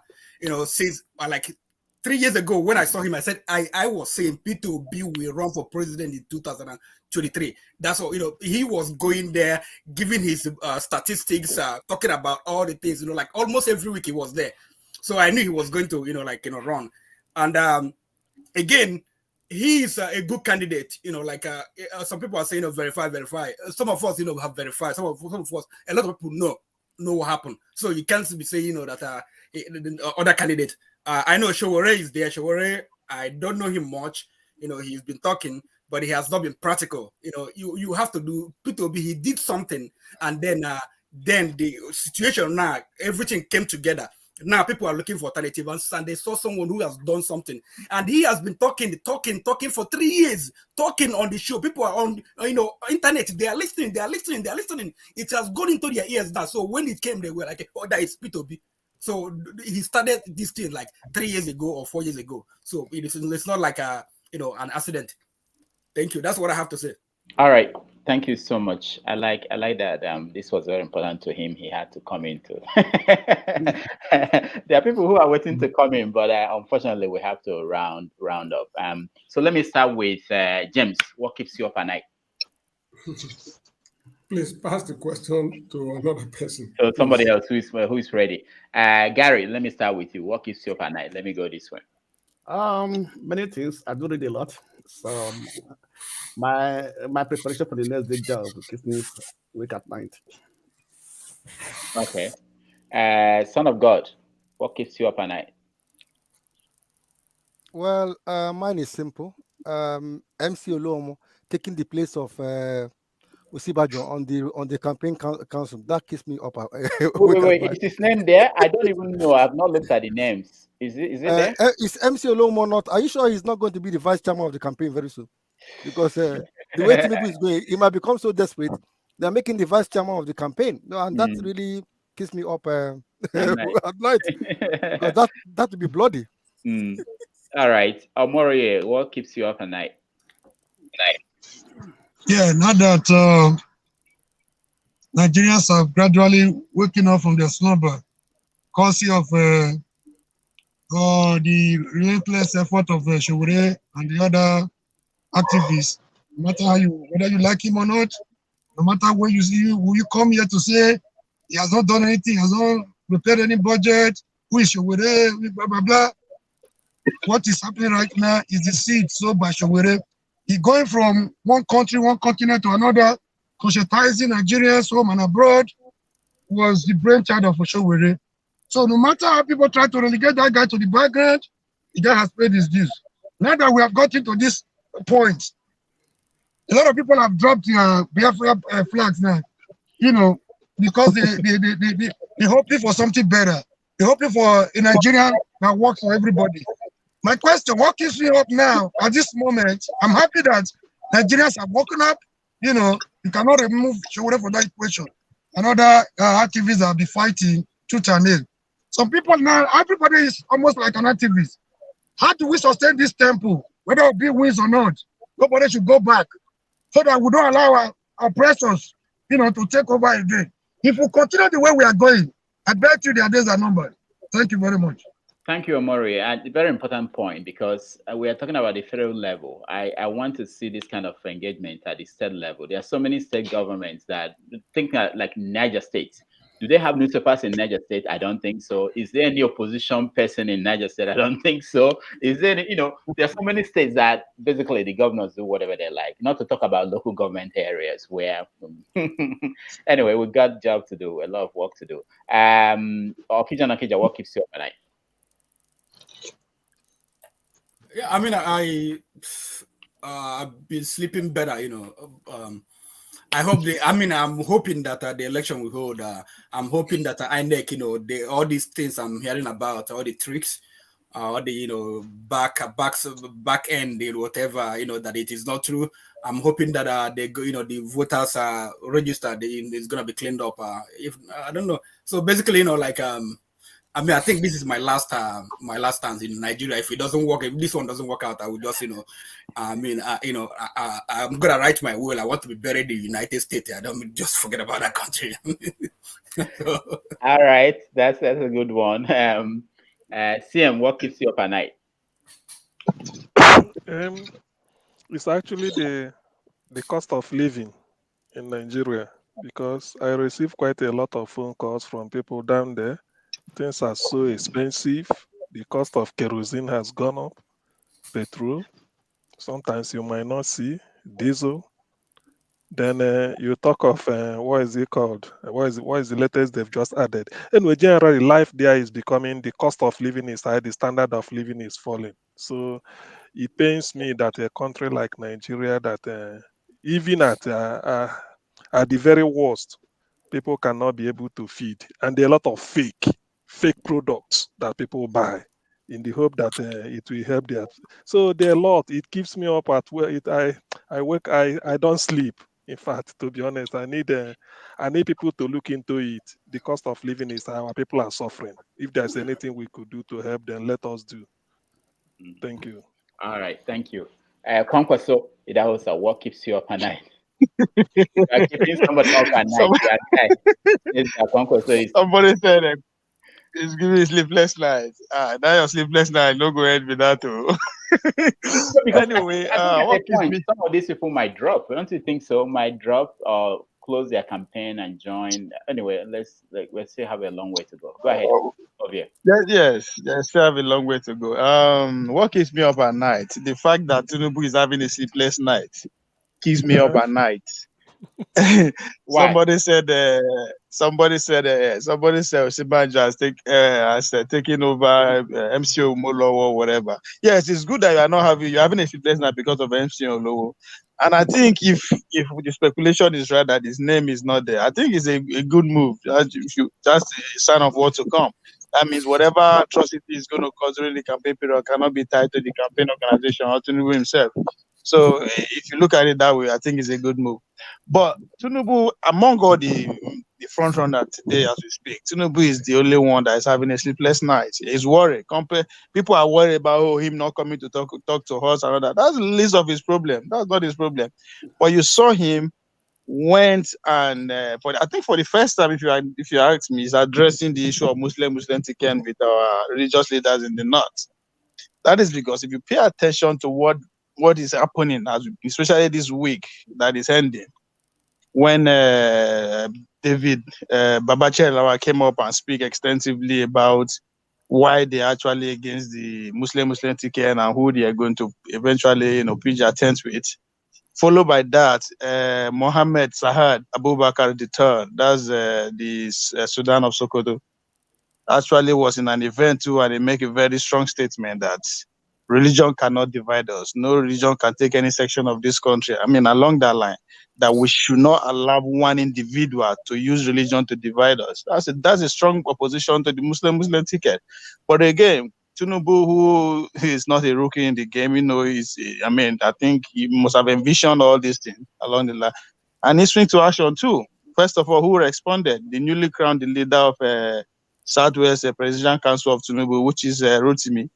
He spoke about even they're trying to, digress the direct response about how if we care that we might have a one nation, but we are having two rules. How are you going to allow people of Katsina to harm their their militia, then he cannot do that. He's going to go ahead, and that is a direct shot to the the executive, which Osinbajo belongs. So if he's not seeing his name there, that's Tinubu has becoming to realize that his inability to penetrate the Northwest at this point is dangerous for me. It's like it's going to take him out of the game. He needs somebody from that region. He needs to be able to also be gaining ground the way PDPs are gaining ground in the Northwest. He's lacking that, so that's keeping him awake. Yes, and the fact that the leader of that zone, as we speak, is still the executive, led by the president himself, but he's not going to be. I don't see him that active on the campaign trail.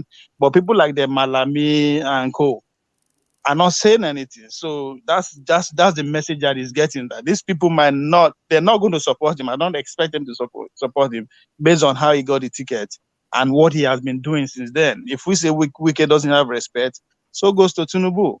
A man who does not have respect for a constitutional authority like that, the office of the vice president. We see what he did. Made seconds after I clinched the tickets. The same thing goes to the Senate president. We see what he did even in the middle of his speech. So this man belongs to that top, the Asu Rock Cabal. They are the chain from that direction, including Amaechi himself. So he's the one at the biggest tail of all these things that is going on. And he's having a sleepless night. How do I get? Because if he doesn't have any headway in the Northwest, he should kill the presidency goodbye. So a lot of things that is happening to that, and that we can actually see tied to the, because to me, I think he expected that the religion would die that before now. But unfortunately, we are carrying it to the campaign train. So it's going to be a very interesting campaign within the next 2 to 3 months. A lot is still going to happen. Yes. So yes, I'm just we are having a looking sleepless forward to night that. monitoring James. those people. All right. Thank you. Thank you, Ovie. James, what keeps you up at night? Actually, I think coffee is capable of keeping me up at night. But the issue is, there's a saying, I think somewhere in Nigeria, I can't remember, that the child that says the mother will not sleep, that child will also not know sleep. So Nigerian problems cannot keep me awake at night. So that's it. It's only coffee that can keep me awake at night. Once I go to the bed, once I crash on my bed, I sleep comfortably. Nigeria cannot keep me awake. Thank you. Thank you. Thank you for thanking me. All right. Ralph, what keeps you Mr. up James, at night? Mr. James, I should take you up on that briefly. Now, una benefit for Nigerian pass. When in Nigeria as a state, who benefited? You guys went to free education and to free schools and all that. But now you just decide to say you are not. Excuse me. The issue is this. There's no way you can put up with an immoral situation without getting yourself contaminated. This is why I walked out of the country. Yeah, I think my question is that you guys, now the kids are eventually wake up and say, well, no, these things are not making sense. Instead of you guys to be coming with all your old energy and experience, you are saying nothing concerns you, go sleep. Now only coffee go keep you awake. My you guys live on the street. Excuse me, my father, my section of the country, we've contributed more than necessary to keep the country going. If those who are benefiting from the contribution are the same people dragging us down, what do you want me to do? To die for Nigeria? It's not possible. All right. Thank you. Ralph, what keeps you up at night? Yeah, so first of all, everybody watching, if you didn't like this video, make sure you give it a like, because you have to support Rudolph. And if you have spare dollars and euros, not spare, in fact, the money you send to your second girlfriend and all that, send it here, send it to Rudolph. I know some of you have secret families out there, so yeah, give it to Rudolph. But yeah, I don't honestly, I like my sleep, so I'm not sacrifice my beyond.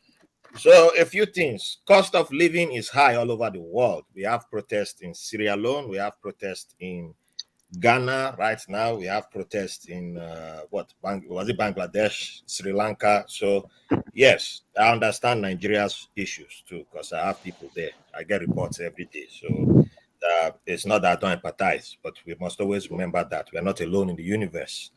Trevor Noah once said that I have not seen a fight that was ended after religion was thrown in. I'll leave that one for the people who need to know that. A lot of misinformation is out there. We have chaos agents working overtime. But one thing that gives me hope is that many Nigerians, especially the younger ones, are no longer buying the misinformation nonsense, as I call it. And that gives me a lot of hope today, because I see a lot of things that they are doing with their organization, with their planning, and they're not buying the misinformation that I keep hearing. So, yeah, it gives me a lot of hope for the future. No matter who our candidates are, we must be careful not to embrace xenophobia, no matter how sweet it sounds. I've made some mistakes on this platform, and I'm sorry if I've made that mistake before. Not if, I've made a mistake or one or two mistakes in the past, but xenophobia comes in different ways or form. Sometimes we attack, we think the enemy is just one tribe, and then we attack everybody without realizing that we are attacking people who, the same way we get mad when it's our own people that gets the same application is applied to our people, then we start getting angry, then we forget that we are doing it to other people in the name of, so I've seen it in other African countries, and I've talked to people from other African countries, and when you start doing that, you start realizing that yes, there's a lot of xenophobia that we have in Nigeria. It's very high, it's very big in our online spaces, and we should be careful. Finally, Nigeria happened to Peter Obi, and he survived. I think that is the biggest thing that resonates with Nigerian people. If you want to find out why a lot of people resonate with that man, is that we saw it happen. I was in Nigeria when he was a governor. I was living there. I was a very skinny person, and yeah, we saw one person who Nigeria happened to, and then he came back and became governor. He wasn't supposed to win, and he won. And you don't see that type of story. And he came out, there's no newspapers printing, did he steal this, or did he not steal this, or did he do this and that? You know the facts. Nigerians resonate with that kind of story, because how many people running for president, you see their skeletons. So it's easy for people to resonate with what he's saying, because there's a starting point where people can say, he started from here, we start from there. That's why he makes more sense than any other person, even with Shaware, who are liked in 2019, but they can't really resonate with that, because they don't understand when, yes, he was in college, university, when Nigeria happened to him, but many people cannot resonate with that story. It does not, but they saw a man in office, they saw it come, the attacks happen, and it makes sense to the people that, okay, this is somebody we can give a chance. So I don't need to call myself an obedient, because I don't believe in titles like that, so, but that's the man I resonate with, and it makes sense why people support him from the north to the south, because I know people still claim on this platform that no northerner supports him, which is a lie. I've seen it, and I know people in the north who support him. Thank you. Keep supporting Rudolph, and thank you, Rudolph, for this platform. All right, thank you, everybody. We'll be back on Sunday next week. Sorry, Rudolph. One last thing. Your episode on my show will be coming out first Wednesday in October. Yes, Rudolph was a guest on my show. So Wednesday in October. Okay, maybe you can give us Rudolph, you're skipping me, eh? Oh, yes, I was wondering if you skipped Sydney. Oh, what happened?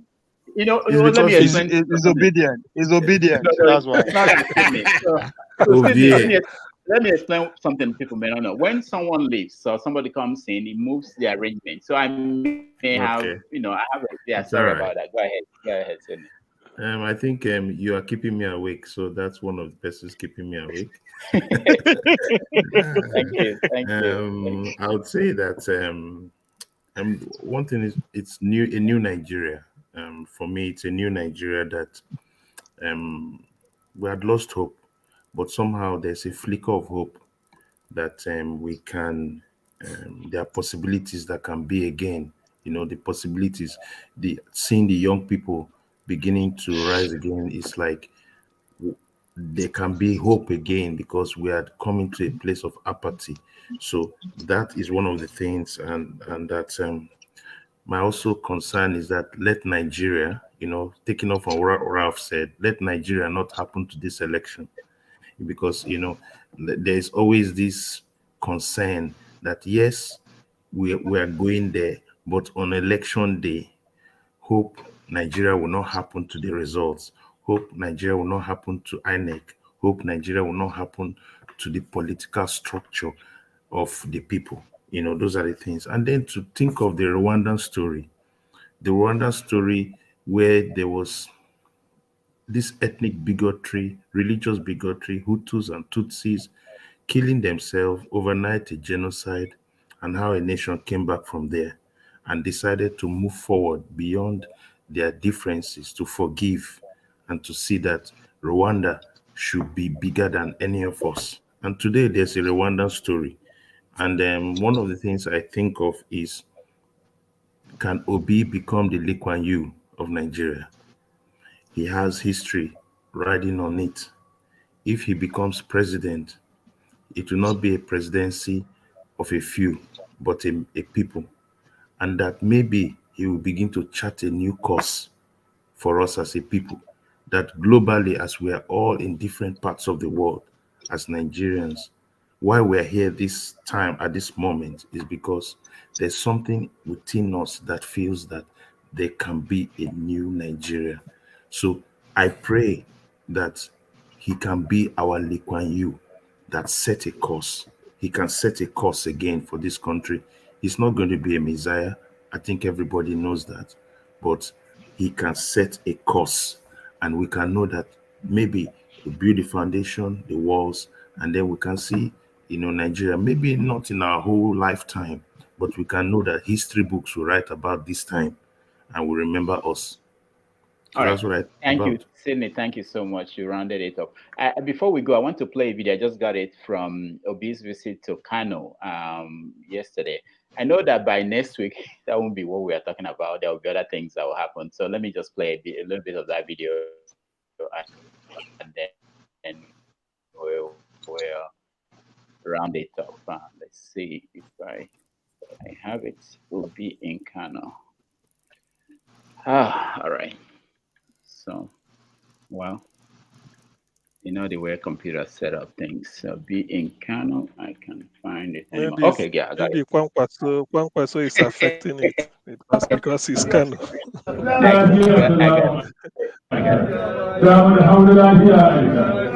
Carry me they go, Obi carry me they go to New Nigeria. Carry me they go, Obi carry me they go to New Nigeria. Carry us they go, Obi carry us they go to New Nigeria. Carry us they go, Obi carry us they go to New Nigeria. For a new Nigeria, United Nigeria.